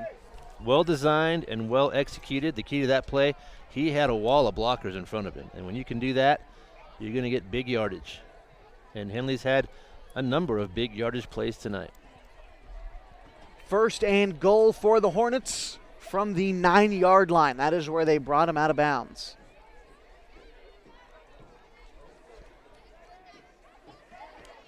Sheen and Smith to the near side, a couple of backs near Stork. Stork takes the snap, is going to keep it himself on the option. He's trying to get into the end zone, and he does. Breaking through a tackle, Shaw Stork with a Henley touchdown. Henley doing very well in the red zone tonight. They've had no problem scoring the football when they get close. Second rushing touchdown of the night for Shaw Stork, now awaiting the extra point from Owen Sheen. Trying to make it a 50-point ball game in the first half. The kick is up from Sheen, and it is no good. The score will remain 49-0, 2:58 to go in the second quarter for Henley. That drive, 4 plays, went 41 yards in 1 minute and 10 seconds. Henley punching it in once again. That's their 7th touchdown of the night. They're up 49-0. And as they go to kick the ball off, and the lead continues to grow for the Hornets, likely to see more and more new faces as Owen Sheen comes off the field. We'll see if he ends up still kicking the ball, although as he trots off, number 13 for the Hornets, that's Connor Sieben, comes in. We're seeing that balance tonight from Henley we saw in the first 4 games. Henley has a number of very good athletes throughout their roster, and if they can get that balance of passing and throwing and playing some good special teams and some good defense, they can definitely win some football games, and they're looking very sharp tonight. Kickoff teams out there for the Hornets and the Pirates as we are set, ready to go. To kick things off for Henley is Tyler Harper. The kick from Harper bounces it out around the 15 and will roll into the end zone for a touchback, and Phoenix will take over at the 25. That's what you want from your kicker. Tyler comes in and gets a chance, and he provides a touchback. Very nice. 2:58 to go in the second. Hornets up 49-0.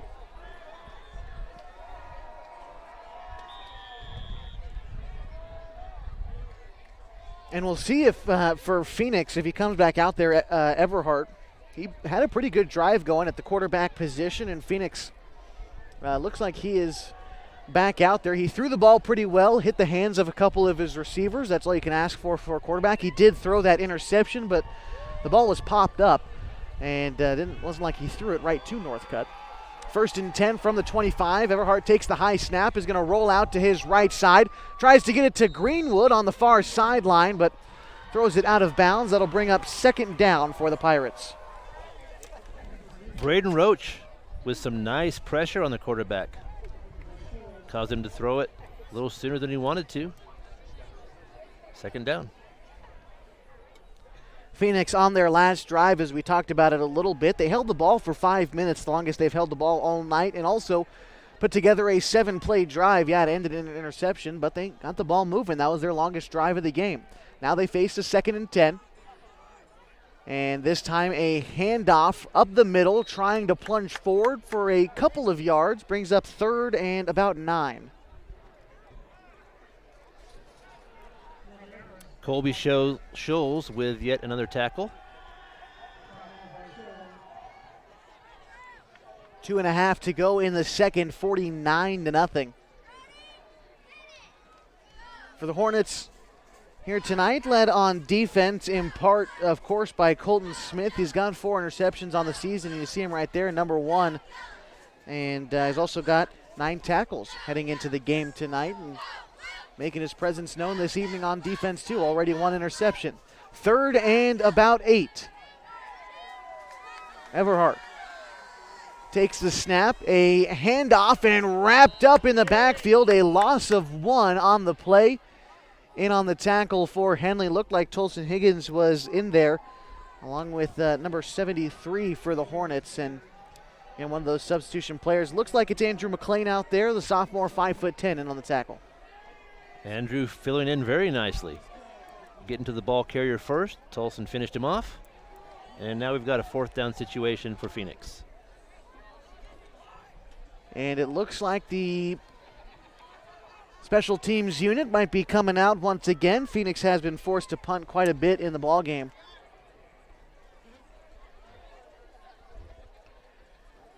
And the clock ticking, 1:14 to go in the second. Just as we said before, at halftime, we'll take a look at the stats as we have them for the contest so far tonight. Also, a look around the state, a couple games being played in the Basin tonight and tomorrow. The punt is up. It's about a 20-yard punt. Harper calls for the fair catch at about the 49-yard line on the Phoenix side of midfield. So Henley will get one more chance to drive with the football at the 49-yard line with 56 seconds to go in the half. Harper played that one nicely.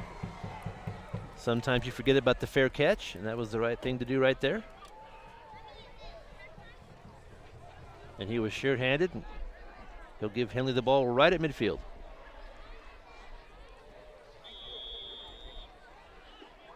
First and 10 for the Hornets from, they're marking it right at the 50.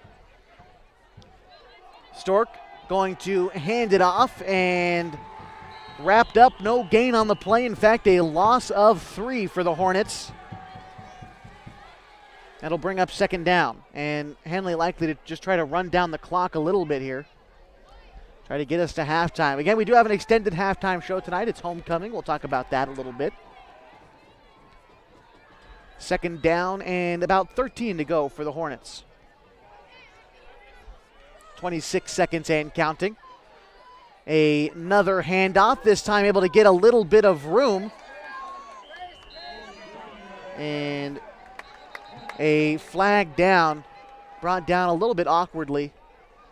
Yeah, it was like a face mask.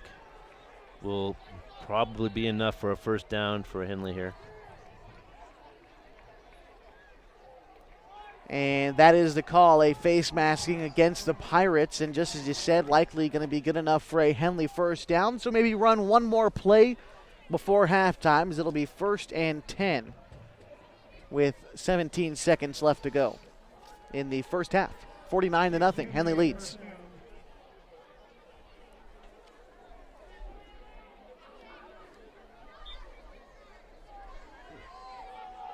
First and 10 from the 31-yard line. Stork takes the snap, play action pass, throws it over the middle to Colton Smith. He reins it in, makes the catch. A first down for the Hornets, gain of about 13 on the play. The clock stops with 12 seconds left in the first half as they move the chains. That was a really nice play, just a simple slant. Colton going full speed across the middle, and Shaw hit him right in stride. And that'll probably end the half here. And yeah, clock ticking, 3, 2, 1. This will be the final score of the first half, 49-0. The Henley Hornets in control of this ball game. Going to take a break and come back. When we do, we'll talk about the stats of this first half, give you an idea of this weekend of football in the Basin and, of course, around the state. And it's homecoming night for the Henley Hornets as well. So if you're watching the HD video on mybasin.com, you get a chance to see the homecoming parade as it will come on out, I'm sure, onto the track here in just a few minutes as the band clears out. 49-0, the score after 24 minutes. Henley's leading the Phoenix Pirates on the mybasin.com Game of the Week, 104.3 and 960 Sports. Sure glad we went to Les Schwab. I'm glad the baby's still happy. Well, I'm just glad that along with tires, Les Schwab also does brakes, alignment, and a bunch of other safety services. I mean, if we had gone to a cheap tire store instead, I'd be a doggone wreck. My thoughts exactly. Swing by today and get road trip ready with our always free pre-trip safety check. Les Schwab Tires, doing the right thing since 1952.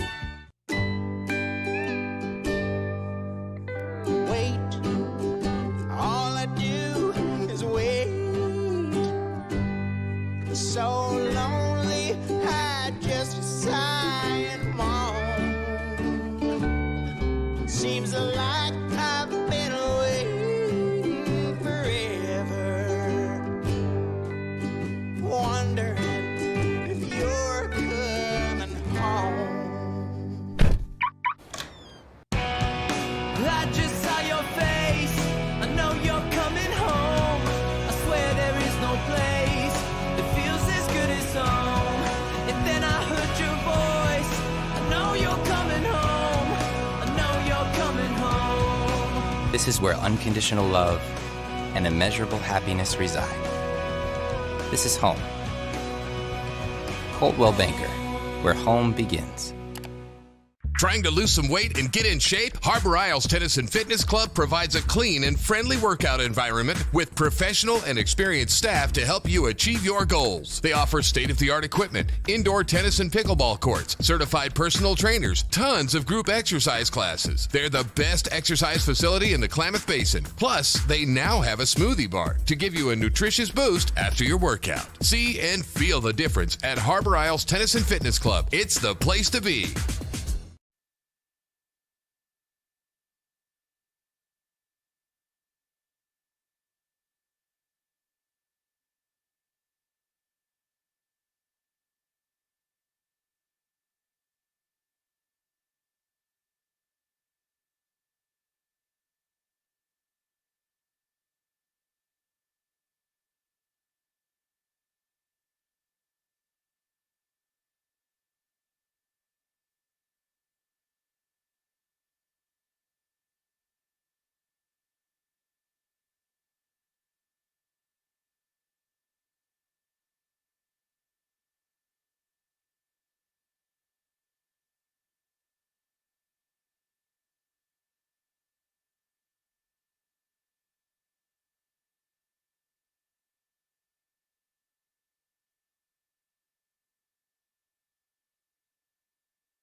And we welcome you back to the MyBasin.com Game of the Week on 104.3 and 960 Sports. We're at halftime tonight from Henley High School, and it is homecoming. So we'll talk about homecoming in just a little bit, but Kevin, a good first half of football from Henley gives them a lead of 49-0 after one half. Yeah, I don't know what more you could ask of the Hornets. Super game plan. You know, that they came in knowing what they wanted to do. Henley on the first couple of series showed all kinds of new looks, and that's what you want to do: execute, game plan, and just obviously a very good night when you're leading by 49 at half. So well done for the Hornets. One of the players stepping up big tonight, Shaw Stork. He's got a couple of touchdowns on the ground and is thrown for big yards through the air. Stork had a tough week last week, only threw, I think, for about 34 yards last week. But really bouncing back and showing us why, once again, that last week you play a good team and you get beat, but Shaw Stork is still that guy for Henley.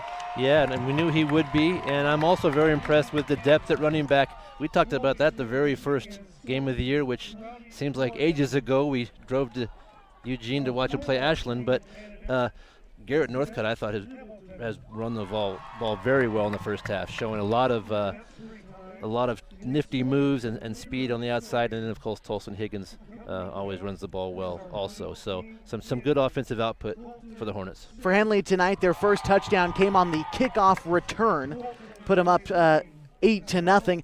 After that, though, it's been 3 guys have scored the next 6 touchdowns for Henley. Higgins has 2, Northcutt has 2, and Shaw Stork has 2. And just like you said, we didn't really say it too much last week, but anyone on this team can hurt you. And tonight it's the running backs. It's been the wide receivers in the past. But tonight, like we said, they've scored 7 touchdowns. We've got 4 different names on this board. Right. Yeah, they have talent clear across the field. And if Henley gets a chance to expose that, gets a little bit of time offensively to run their plays, they're dangerous.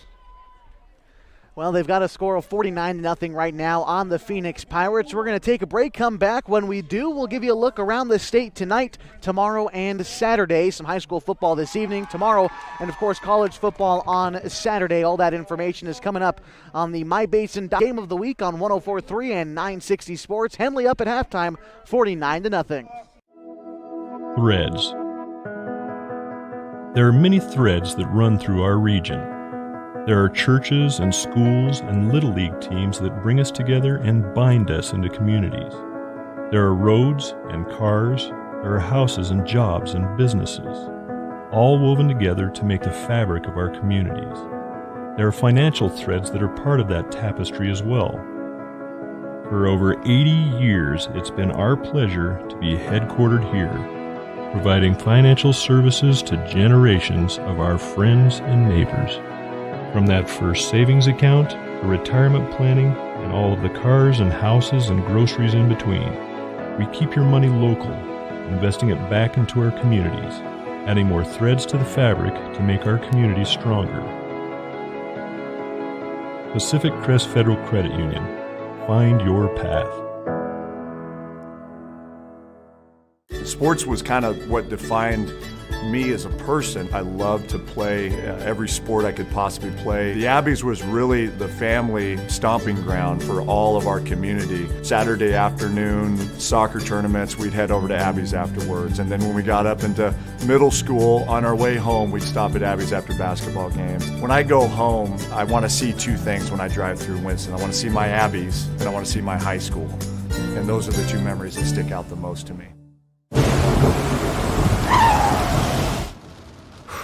Sure glad we went to Les Schwab. I'm glad the baby's still happy. Well, I'm just glad that along with tires, Les Schwab also does brakes, alignment, and a bunch of other safety services. I mean, if we had gone to a cheap tire store instead, I'd be a doggone wreck. My thoughts exactly. Swing by today and get road trip ready with our always free pre-trip safety check. Les Schwab Tires, doing the right thing since 1952.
And we welcome you back to the MyBasin.com Game of the Week on 104.3 and 960 Sports. We're at halftime tonight from Henley High School. They are playing the Phoenix Pirates and up big right now, 49-0. Although this game, Henley is in control of it. Not the only game going on this evening. Lost River on the road. They're playing up north on Highway 97. They're at Chiloquin tonight. Couple games going on tomorrow in the Basin.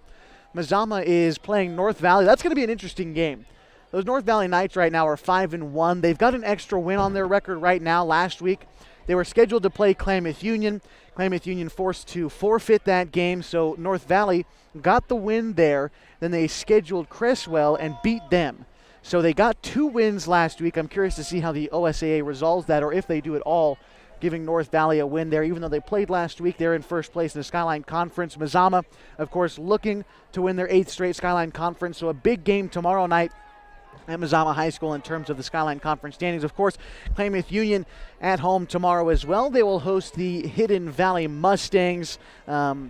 Also Cross Point Christian playing Bonanza. So lots of football going on in the Basin. It's nice to have it back as the temperature kind of drops. It is a little bit chilly out here, Kevin, but nice to have football back, especially all these games happening in town this weekend, which is unusual, but it's fun. Yeah, a lot of games here in the Klamath Basin. And, yeah, this is one of the first chilly evenings that we've had, so we know we're getting into the fall here. And we're about halfway through the football schedule. So we have a lot of football left to be played. Of course, as we take a look now at the top 10 in the state of Oregon, not much has changed since last week. This is according to the coaches poll. Number 1, Marshfield Estacada comes in at number 2. Marist is ranked 3rd, and Cascade is 4th. Friendly foe, Mazama, number 5, and Banks is 6. Number 7 is LeGrand. Hidden Valley, another Skyline Conference opponent, is ranked 8th. Number 9 is Seaside, and 10 is Tillamook. So notably missing in this week's coaches poll was this Henley team. They were ranked 7th last week, and that loss against Mazama dropped them out of the top 10 and received the second most votes to get back into the top 10. So I'm sure that we'll see them return there again at some point in the season, at least we hope so. Yeah, I don't put much credence in polls, but to be honest, Henley lost to a good team, maybe one of the best 3 teams in the state in Mazama.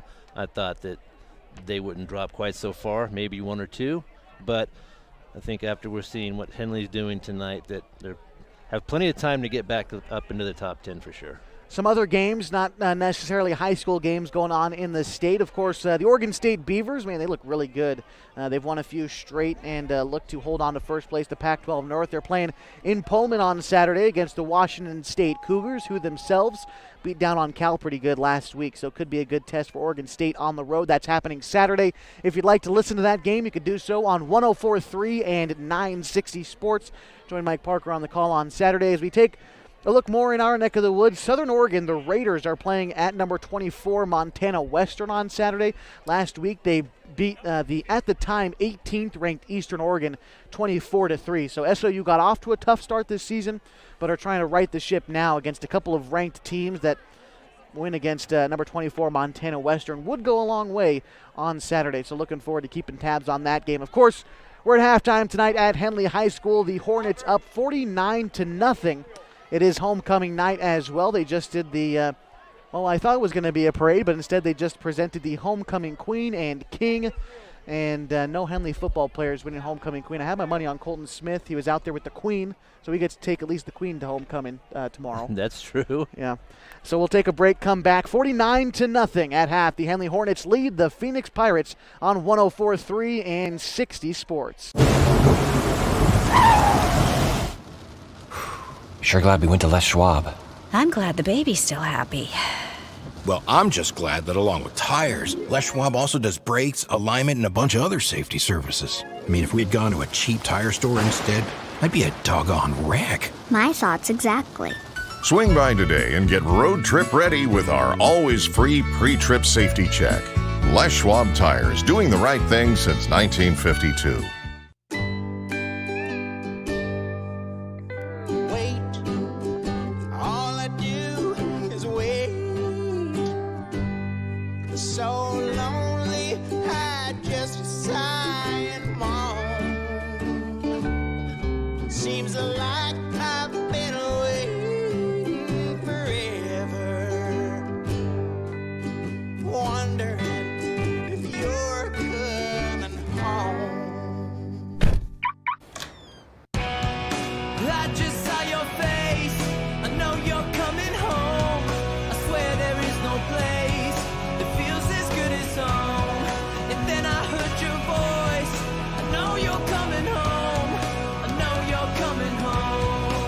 This is where unconditional love and immeasurable happiness reside.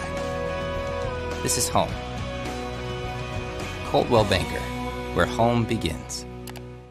Trying to lose some weight and get in shape? Harbor Isles Tennis and Fitness Club provides a clean and friendly workout environment with professional and experienced staff to help you achieve your goals. They offer state-of-the-art equipment, indoor tennis and pickleball courts, certified personal trainers, tons of group exercise classes. They're the best exercise facility in the Klamath Basin. Plus, they now have a smoothie bar to give you a nutritious boost after your workout. See and feel the difference at Harbor Isles Tennis and Fitness Club. It's the place to be.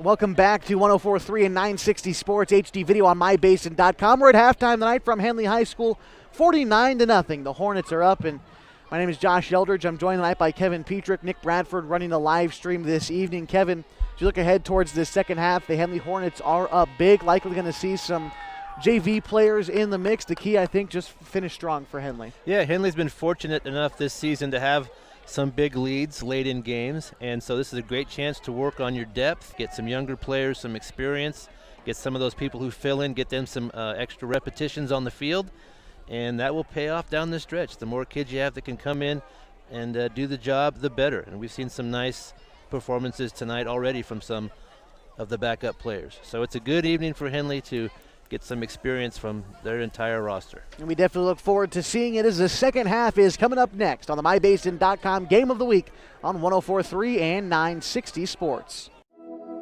Threads. There are many threads that run through our region. There are churches and schools and Little League teams that bring us together and bind us into communities. There are roads and cars. There are houses and jobs and businesses, all woven together to make the fabric of our communities. There are financial threads that are part of that tapestry as well.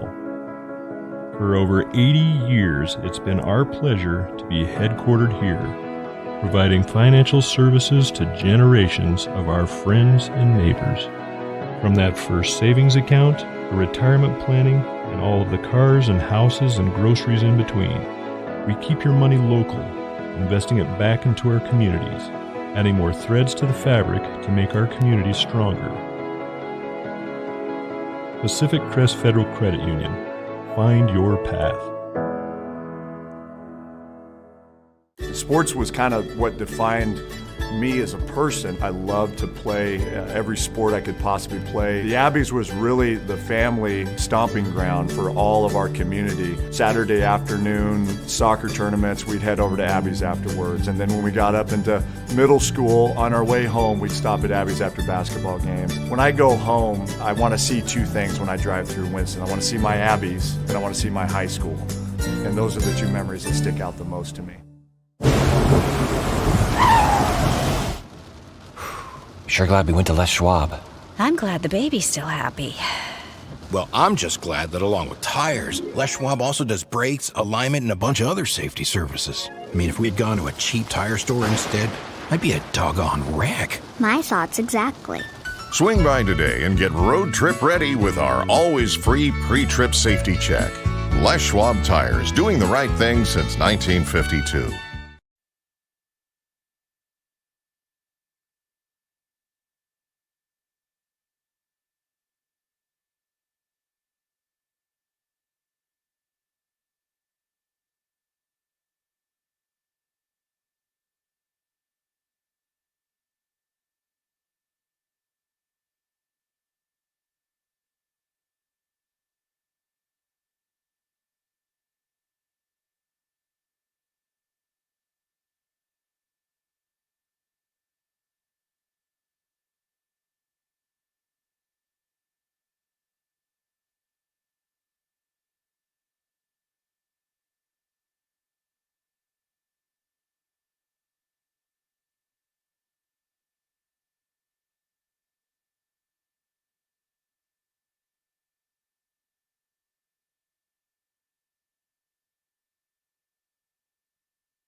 And welcome you back to the MyBasin.com Game of the Week on 104.3 and 960 Sports. Getting ready now For the second half of Henley football, 49-0, they lead the Phoenix Pirates as we get ready for the third quarter.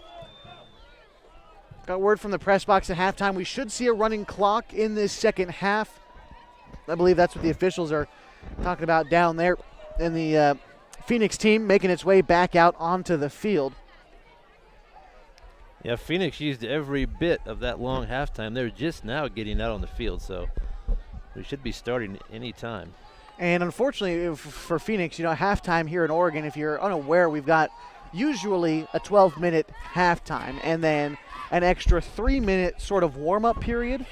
Tonight, it was a 15-minute halftime for homecoming, and then they added the 3-minute period. Phoenix was in there for all 18 minutes back in the locker room. Yeah, they had plenty of time to talk in there, so we should get play underway here very soon.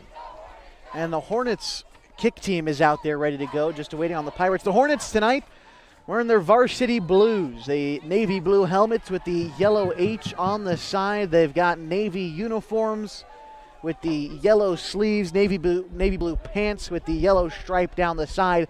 The Phoenix Pirates tonight wearing navy blue helmets and white jerseys with navy numbering and lettering across the front and back. Navy blue pants with a red stripe down the side. It's the Hornets and the Pirates. The Hornets up at halftime, 49-0, and the Pirates will start with the ball in the second half.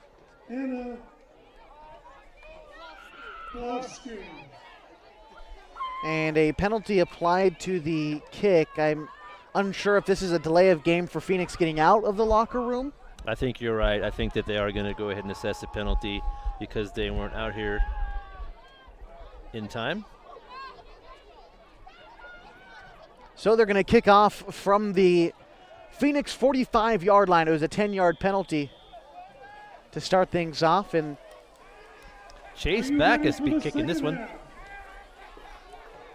Kick is up, fielded at about the 5, brought out past the 10, now to the 15, out to the 20 before being brought down. And on the return for the Pirates, I believe that was Julian Montez, and the Phoenix will start the first drive of the second half from the 20. Victor Alonso making the tackle. Called his name a couple of times tonight. Phoenix Pirates, the Henley Hornets defense goes back out there, and in terms of some familiar faces, Colton Smith, Darren Northcutt, sort of the defensive anchors out there. Some new faces, though, in there for Henley, some of the JV players. Colton Smith comes off the field, and checking in, number 26, Kyle Nichols, for the Henley Hornets. They've got some subs out there, and we'll get their names for you as the evening continues. Noticing number 61, Matthew McCoy, up there on the defensive line. Number 74, Elijah Roloffs, as it's 1st and 10 for the Pirates from the 20-yard line. Low snap. This one is going to be handed off. Trying to bounce around the outside was Alonso. He's brought down, maybe a loss of 1 on the play. Tolson Higgins closing in quickly and makes the tackle for just about no gain. As Northcutt comes off the field, as does Tolson Higgins. Checking in for the Hornets is Nolan Northcutt, a sophomore, 5'9". As the night for most of the Henley starters is all but finished. They're up by 49 points with 10.5 to go in the third.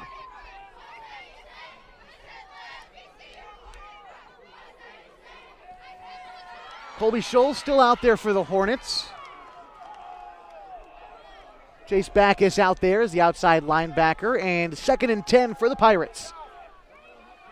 Everhart hands this one off, and fighting forward, a decent gain of about 3 yards on the play was Greenwood. And brings up 3rd and about 7 to go for the Pirates. Ryan Dotson with his first tackle of the ball game.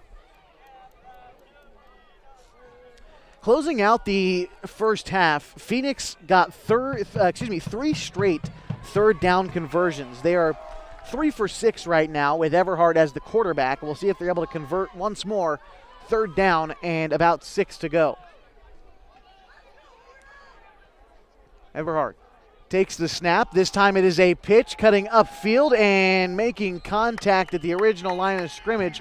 In on the carry was Greenwood once more. This time no gain though. 4th down and 7.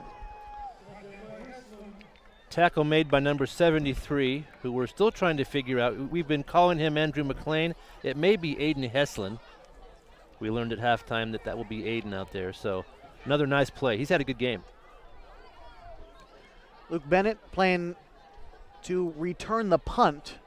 Also out there for the Hornets, Nolan Northcutt going to kind of defend. It's trying to make a decision for the Pirates to go for it on 4th down, and it looks like they will. So far on 4th down tonight, the Pirates 0 for 2. Trying to convert. 3rd time's the charm for Phoenix. That's what they're going for. The snap to Everhart, drops back into the pocket. He throws it to his right, incomplete pass, and a turnover on downs. Henley takes over 1st and 10 from the 25. There are a handful of coaches across the United States that believe in this go for it every time on 4th down. They're few and far between, but some have had great success, and it looks like Phoenix employs that strategy as well. You kind of play the odds with that. You figure if you get 2 or 3 out of 5, it's worth going for it, and they did again there.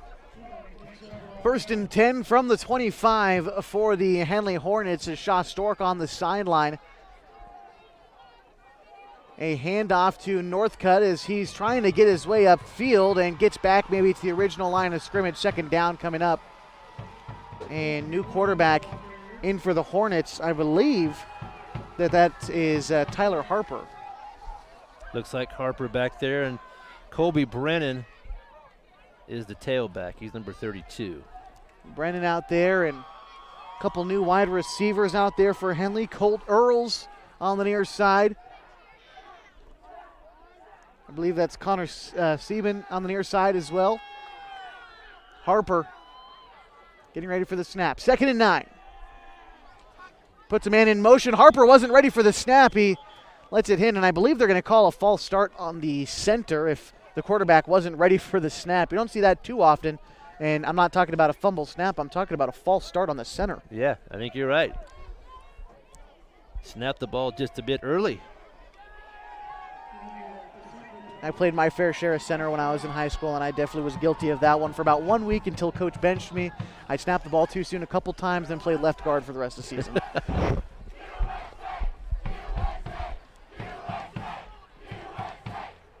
It'll be 3rd down coming up for the Hornets. No, pardon me, 2nd down as they will replay 2nd after the false start. 2nd and about 15 to go as Harper gets ready for the snap. Sends a man in motion, and another false start for the Hornets. I'm unsure who this would be against, but this one is coming back once more. That's not uncommon. We'll see some mistakes. This particular group of players, they haven't played together. You have some of the varsity players and some of the JV kids in there, so it'll take a little bit to work out some of the problems. Just making sure you're using the same vocabulary from the JV to varsity team. You know, I'm sure there is a little bit of a speech barrier, so to speak, between some of them. And another false start up front. This one going to be against Henley. 3 false starts back to back to back will make it 2nd and a mile for the Hornets. And this is where you learn. What you try to tell the kids is, you make a mistake, we all do, just try not to make it again. So. Right. As long as you're learning from it, it's a good thing. 6:14 to go in the 3rd quarter, 49-0. The Henley Hornets lead. Trying to get a playoff here, 2nd and forever for the Hornets. Harper takes the snap. He's going to hand it off near side. Cutting up the field, and a decent gain on the play. There is a flag down in the backfield. And we'll see what the call is here. This is the 4th play in a row with a flag.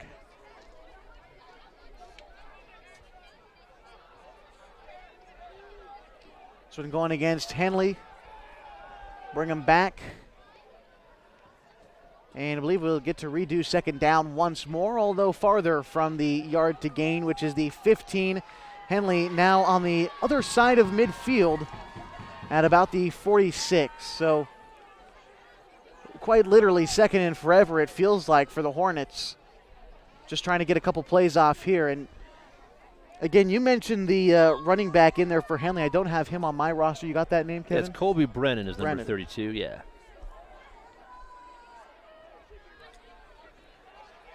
In motion is Bennett. This time a sweep as Bennett takes it, tries to cut upfield. He crosses midfield. He has some room to maneuver on the outside. He's cut up the sideline, and a decent gain on the play is it looked like Bennett got about half of that yardage back, bringing up third down for Henley. There's some improvement by this group. That was a nice carry. And a big gain. Third down for the Hornets with 5:12 remaining in the third.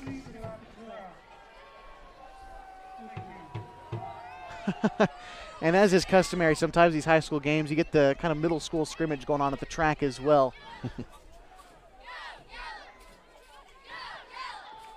Play action pass. Harper holds on to it, feels the pressure, tries to move up into the pocket and throws it away as he's being brought down. And that will bring up fourth for the Hornets, and it looks like there's another flag down. That was nice work by Harper, escaping the rush. Another penalty against the Hornets. So we'll get to redo third down once more. Hornets with an illegal player downfield on that particular play.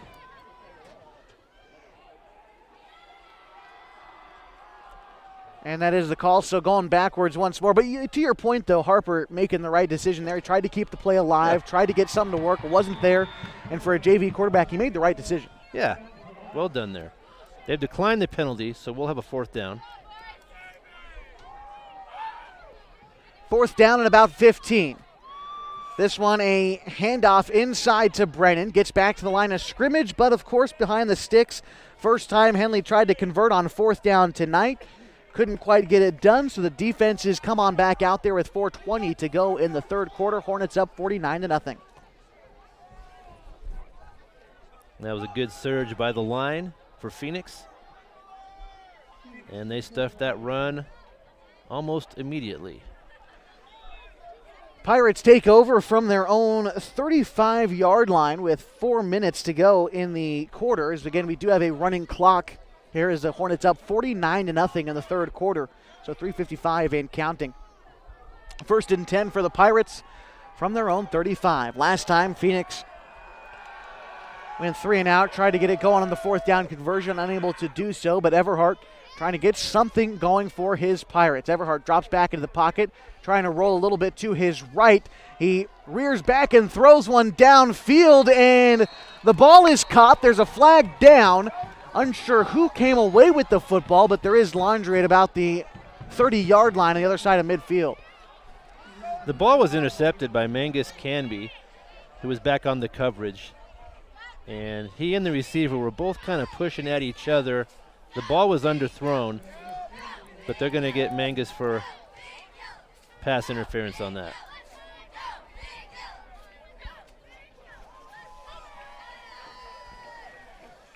And that'll be good for a first down. I believe in high school it's just a 15-yard penalty. It's not from the spot of the foul. So this one will be brought up past midfield now to the 49-yard line as Phoenix, who's driving from right to left, now driving downfield toward the east goal as we look north tonight from Henley High School. That may have been Ryland Fox also. I have two 14s on my roster. So I apologize if I am getting the names incorrect.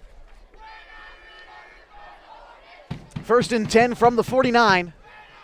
Everhart takes a snap, drops back. The pocket collapses around him, and he's brought down. The ball knocked loose. And we'll see who fell on it. Henley seems to think they've come away with the football, and they have. Fumble recovery for the Hornets. The third turnover of the night for the Pirates. Henley taking over at about the 45-yard line. That was Aiden Heslin coming up with a fumble. Another takeaway for Henley. Harper going to lead his team back out there for his second drive as the quarterback for the Hornets. He's joined out there by number 6, Luke Bennett, also number 32, Brendan back there too. This time a handoff to Brennan. He tries to fight his way through a crowd of people and does for a gain of about 1.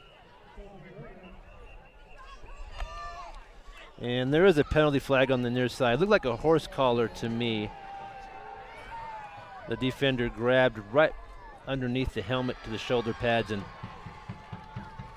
this is one of those things we talked about at halftime, Kevin, just making sure that Henley finishes the game strong. And yeah, they are up 49-0. The defense has still played good for the Hornets, but these flags, yes, it is the JV squad, but still something to be a little bit concerned about. These repeated, 3 back-to-back false start calls. You got a pass interference. You've got offsides. You've got now a horse collar. These things do add up, and I know that you're up big time, but still something to note in practice on Monday. Yeah, that last series was definitely not one you'd want to keep in the film archive, but the key is to get better, and we'll see if they can improve on this drive. They picked up the flag there, so we'll have 2nd and 9. 2nd and 9. This one a keeper for Harper. Harper with the stiff arm cuts it upfield. He stays in bounds. He's up past the 20, now inside the 15, up to the 10, the 5, and he's into the end zone. But there is a flag down. And I think they might mark him out of bounds as well by about the 30, but there is a flag down. And we'll see what the call ends up being. He might have stepped out of bounds at the 30. He might have stepped out of bounds inside the 10. But it's a holding penalty against the Hornets. And this one coming back once again. Harper with nice speed, just another one of the burners on this roster. And by the way, not to, gloss over the fact that, yeah, he ran the ball real well, but breaking out the stiff arm as well on that one was Harper and looked good. Good hard running. So he'll still get the first down on the carry, but they will move the football back as a result of the penalty. Under 2 minutes now to go in the third. Henley leads 49-0. Harper takes the snap, another handoff, and battling forward for a gain of about 5. Brings up 2nd and 5. Hornet faithful still getting into it as some of the bleachers have seemed to have cleared out over here, but that student section standing strong, watching their team drive the ball downfield. Chase Backus with the carry on that last one for the Hornets. 2nd and about 4 to go for Henley. Yard to gain. It's about the 26. This one kept by Harper. He's wrapped up on the option and brought down a loss of about 2 yards on the play. 3rd and 5 coming up. We'll call it 6. 3rd and 6. Phoenix defense finding their way a little bit easier to the quarterback. And we have a 3rd and long. 35 seconds and counting to go in the third. Likely will be our last play of the quarter. 4 wide receivers set for the Hornets is Tyler Harper back there with Backus. This one, Backus takes the handoff. He's hit almost immediately, gets around 1 defender, make that 2. He's finally brought down. Number 42 for Phoenix, Joey Bernard, in on the tackle. And that will bring us to the end of the third quarter. 49-0, the score after 3. The Hornets in control of this one as we head towards a finish here from Henley High School tonight. You've got the MyBasin.com Game of the Week on 104.3 and 960 Sports.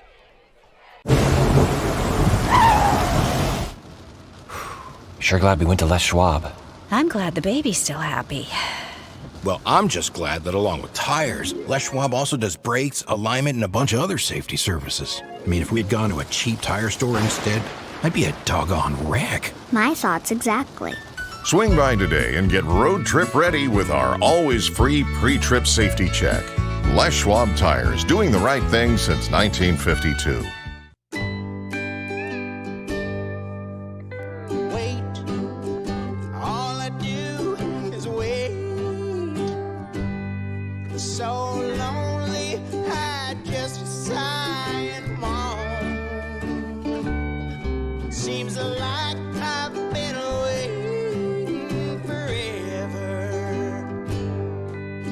Wondering if you're good.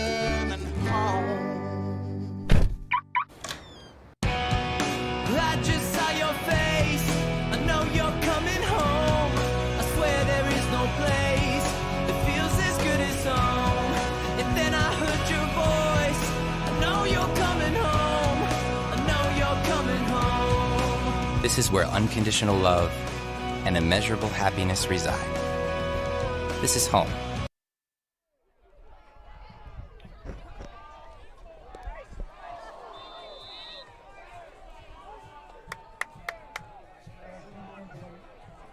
And we welcome you back to the MyBasin.com Game of the Week on 104.3 and 960 Sports. My name is Josh Eldridge, joined tonight by Kevin Petrick and Nick Bradford running the live stream tonight. The score 49-0 after 3 quarters of play this evening.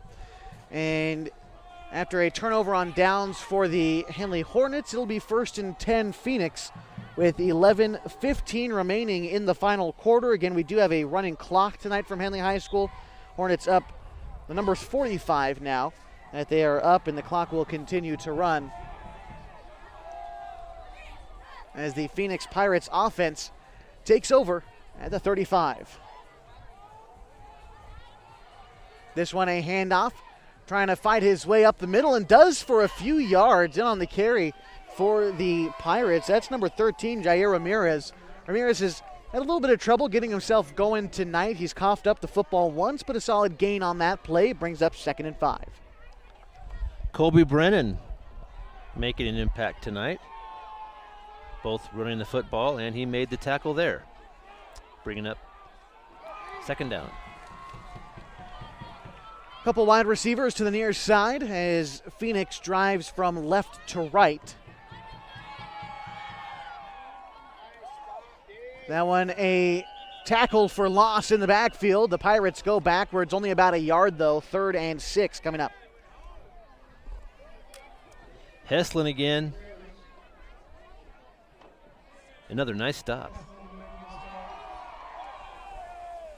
The Henley flag makes an appearance, doing a 2nd lap. The student section's been loud tonight. They've been vocal. A far cry from last week and a tough loss to Mazama, but Henley student section, they've won awards for how good their student sections are, especially in basketball season. You get in the Hornets' nest, man, it's a tough place to play. Yeah, they're into it tonight. 3rd and 6 for the Pirates.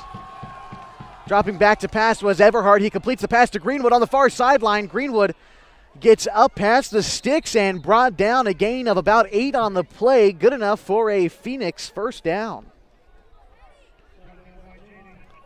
Kyle Nichols out there making the tackle. Everhart doing a nice job. He's against some pretty tough odds over there, but if he gets time, he can make a nice throw. And there's a timeout on the field. We'll take one as well. We're in the 4th quarter with 9:10 to go in the 4th quarter. The Hornets up 49-0. Stick with us. You've got the MyBasin.com Game of the Week on 104.3 and 960 Sports. Bowers Construction Landscape Maintenance is in urgent need of landscape team members now. Call them at 541-205-1464 to apply. They're also looking for a construction team lead and a landscape maintenance team lead. They offer extremely competitive wages, paid vacation, and so much more. Call John Bowers Construction at 541-205-1464 to apply today. Email johnbowerslandscape@hotmail.com. CCB number 188923. Equal Opportunity Employer. And we welcome you back to Hill O'Brien Field on the campus of Henley High School for tonight's MyBasin.com Game of the Week. The Hornets up 49-0 with just under 9 minutes to go in the 4th quarter. Appreciate you being with us, choosing us to be a part of your Thursday night. Of course, football doesn't just stop tonight. Some games going on tomorrow. We'll talk about it all in the post-game show on 104.3 and 960 Sports. Still a handful of minutes left to go in this game. It'll be 1st and 10 Phoenix after the nice 1st down catch from Greenwood. 1st and 10 from the Phoenix 46. Everhart drops back to pass, launches it over the middle, and it's reined in. A 15-yard reception for Phoenix's number 81. That's Trevor Scharer. And another Phoenix 1st down. That was a good throw and catch. Another nice throw from the Phoenix quarterback. And they're getting some work in as well. 1st and 10. Now Phoenix driving downfield, eastward. And 1st and 10 from the 36-yard line into Henley territory. Pirates trying to get the right personnel onto the field for this 1st and 10 situation. Everhart gets the snap, drops back to pass, throws it near sideline, but no one's home. Intended target looked to be Jimenez, but just overthrew his man, and Everhart down on the field. A timeout is called as we get ready for 2nd and 10 here in just a minute. Kevin, with the injured player down on the field, want to take a minute to talk about this game that Henley has played tonight. They've played efficient football, and really it seems like they fixed what they need to after the loss last week against Mazama. You say that, we do have a lot of football left to be played. We're in the second half of the season now. Next week, it's North Valley, then Klamath Union, and then Hidden Valley. So still kind of in this home stretch for Henley as they look ahead towards the playoffs. The Skyline Conference sending 3 teams to the playoffs. Still a lot at played, though, in the final few weeks of the season. Right. If you're Henley, you want to string together some wins now and get some momentum going into the playoffs. You want to try to get that playoff spot secure and then play for home field. There's lots to play for, and that first unit tonight looked very good. And Everhart able to walk off the field on his own power. Look not too bad. He's able to jog off the field, which is a good sign. And we'll see who the Phoenix Pirates put in at quarterback. We saw Ryan Watts start the game. He had a little bit of trouble getting the offense roll. It looks like Watts is back out there now, the sophomore, with a 2nd and 10 situation.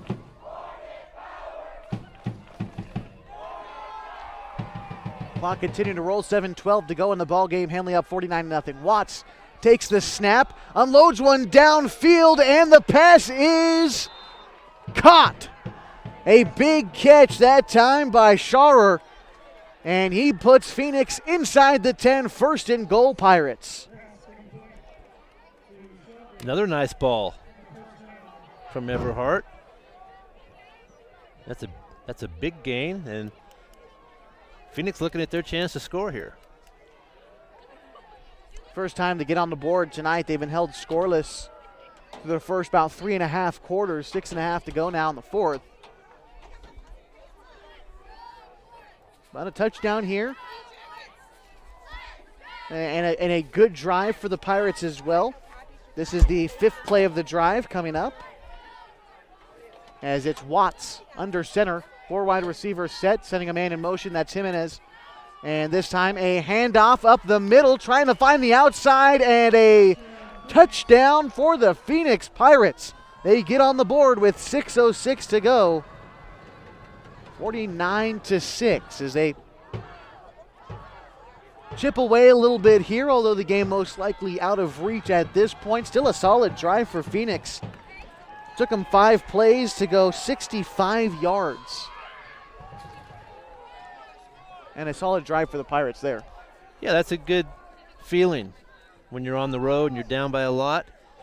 You want to keep trying, you want to keep with the effort, and you're rewarded with a touchdown. So they can feel good about that. Looks like they're going to try for the 2-point conversion and might as well try to cook something up if you're the Pirates. Kind of packed backfield, 1 wide receiver to the far side. That's Scharer. And trying to plunge his way in was Greenwood. Greenwood still up, but he's been rightfully stopped. Ends short of the end zone, so the score remains 49-6. The Henley Hornets lead, but the Pirates able to get something going on that last drive. Like I said, 5 plays, 65 yards. They did it through the air. A couple spectacular catches from the senior Trevor Scharer, and in his last appearance at Henley High School, at least putting on a show on his way out of town. Yeah, that was a good offensive drive for Phoenix. And a good chance for some of the Henley backups to get some action as well. And they did a good job too. Those couple of plays is what got Phoenix those yards. But, pressuring the quarterback well. They got to the quarterback Everhart a couple times. They applied pressure to his substitute, Ryan Watts. They applied pressure, but Phoenix found a way to make it work and put together a pretty good drive. Yeah. Special teams heading back out onto the field.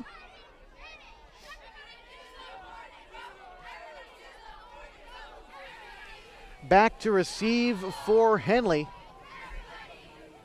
Looks like, number 22. And that's Nolan Northcutt. on the far side. The kick from Phoenix is up. The first time they've kicked off since the very first kickoff of the ball game. That one is fielded along the far side by Nolan Northcutt. Multiple flags out onto the field as Northcutt runs out of bounds past the 35, not quite to the 40. But there are 2 flags down, both on the far sideline, both thrown at about the same time. So see if they're for the same thing.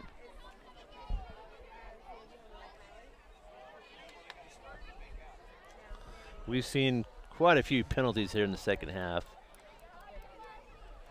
And that's something you want to clean up if you can, regardless of who's on the field. It looks like a block in the back from Henley.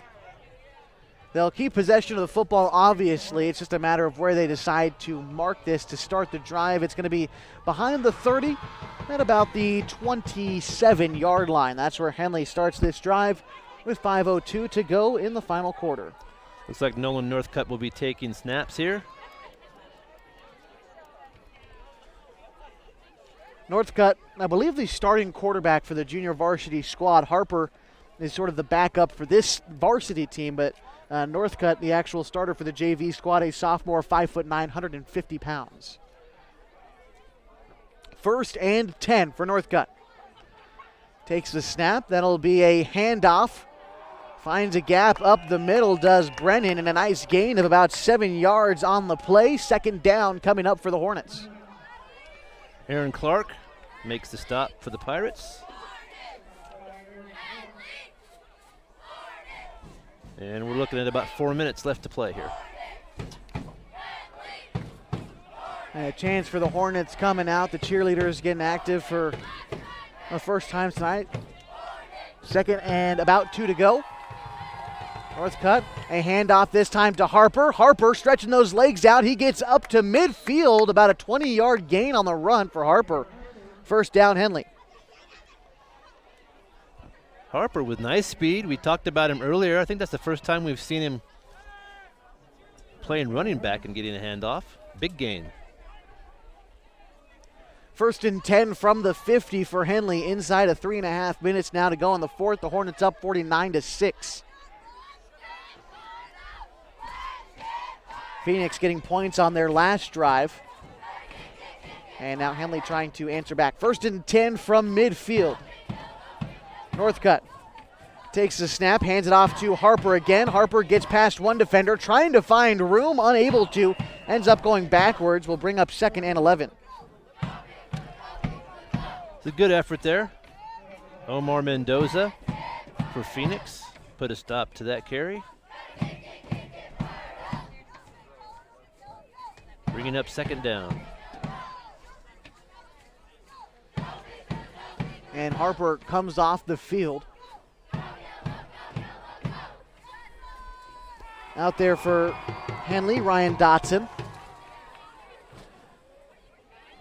Northcutt takes the direct snap. He's going to keep it himself. He cuts upfield, finds some room, and falls forward. And a gain of 13 on the play. Good enough for a Henley 1st down. Henley with a good group of running quarterbacks. All their quarterbacks on their roster this year can really run the ball as well as throw. Stork is a junior. Obviously, he's the starter at varsity. We saw Tyler Harper, also a junior, and Nolan Northcutt, a sophomore, and he's able to get it done with his legs as well. So Henley, just as you said, got a good core of quarterbacks with the same set of skills. Northcutt takes a snap, drops back into the pocket, feels a little bit of pressure, tries to move up into the pocket and decides to keep it. He gets away from one defender, sheds the tackle from 2, and finally brought down after a gain of 10 on the play. And that should be good enough for a Hornets 1st down, and it is. That was an excellent play by Nolan. It's hard to read the rush coming at you when that defense comes at you, and he knew just when to step up at the right time before those players collapsed on him. Then he made a great run at the end of that. Well done. Shut off a couple defenders as well, stayed on his feet. Northcutt looking a good play there, 5'9", 150 pounds. This time it's going to be a handoff, finding a little bit of room up past the 20, inside the 10, stays on his feet, twirls around brought down inside the 5. Chase Backus showing some moves. And he almost got into the end zone. Backus with the good feet there to stay on them. We're under a minute now. We'll see if Henley decides to take a knee here. And will likely be the case. Victory formation coming out for the Hornets, and that's what you like to see. Henley will come away from this one with a 49-6 win. They'll improve to 5-1 on the season, even up their Skyline Conference record at 1-1.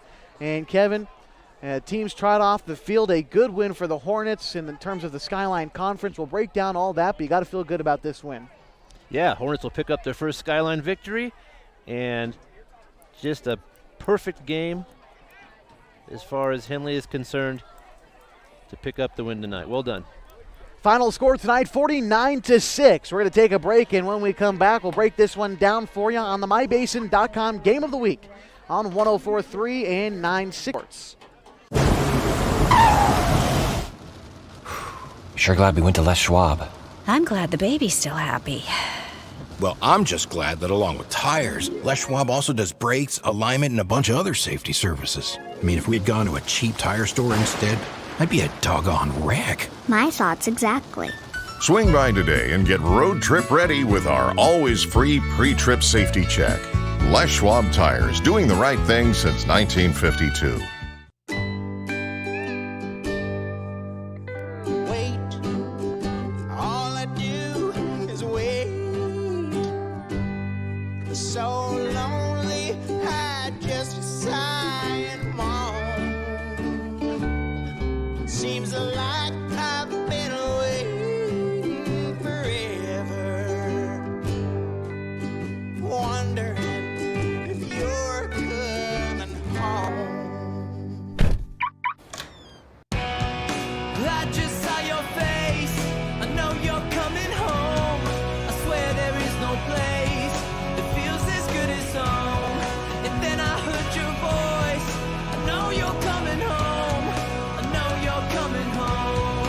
This is where unconditional love and immeasurable happiness reside.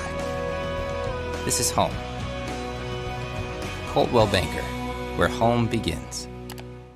Trying to lose some weight and get in shape? Harbor Isles Tennis and Fitness Club provides a clean and friendly workout environment with professional and experienced staff to help you achieve your goals. They offer state-of-the-art equipment, indoor tennis and pickleball courts, certified personal trainers, tons of group exercise classes. They're the best exercise facility in the Klamath Basin. Plus, they now have a smoothie bar to give you a nutritious boost after your workout. See and feel the difference at Harbor Isles Tennis and Fitness Club. It's the place to be.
Welcome back to the MyBasin.com Game of the Week on 104.3 960 Sports. Final score tonight from Henley High School. The Hornets 49, the Phoenix Pirates 6. Kevin, Henley quite literally had control of this one from the opening kick. Scoring on that first drive, they just continued to roll through that first half and looked good in their first Skyline Conference victory this season.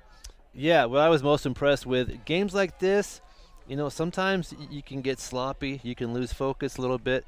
Henley did none of that. They played almost perfect football, very few penalties for that first unit. You came out of the game healthy with no serious injuries, and you improved your team as a whole with some other kids getting some repetitions tonight. So just a great night for the Hornets as they go into next week. Yeah, not much to say about this game. Henley's had control 49-6 from the very beginning. Henley improving to 5-1 on the season, 1-1 in Skyline Conference play. That puts them up in the upper tier of the Skyline Conference standings. We're the only Skyline Conference game going on tonight, so as we take a look at the standings, North Valley, Hidden Valley, and Mazama towards the top of the standings. Henley right behind them. Klamath Union and Phoenix Klamath Union 0-1 in league play. They are 0-4 overall. Phoenix now dropping to 0-2 in league play, 0-5 overall on the season. A couple games to look forward to tomorrow, though, as Mazama plays North Valley. If I had to pick a game to watch tomorrow, that would definitely be it. The Mazama Vikings taking on the North Valley Knights. The Knights They've done it the way you're supposed to. They had a young team a couple of years ago. Those freshmen are now juniors. They're playing very good football.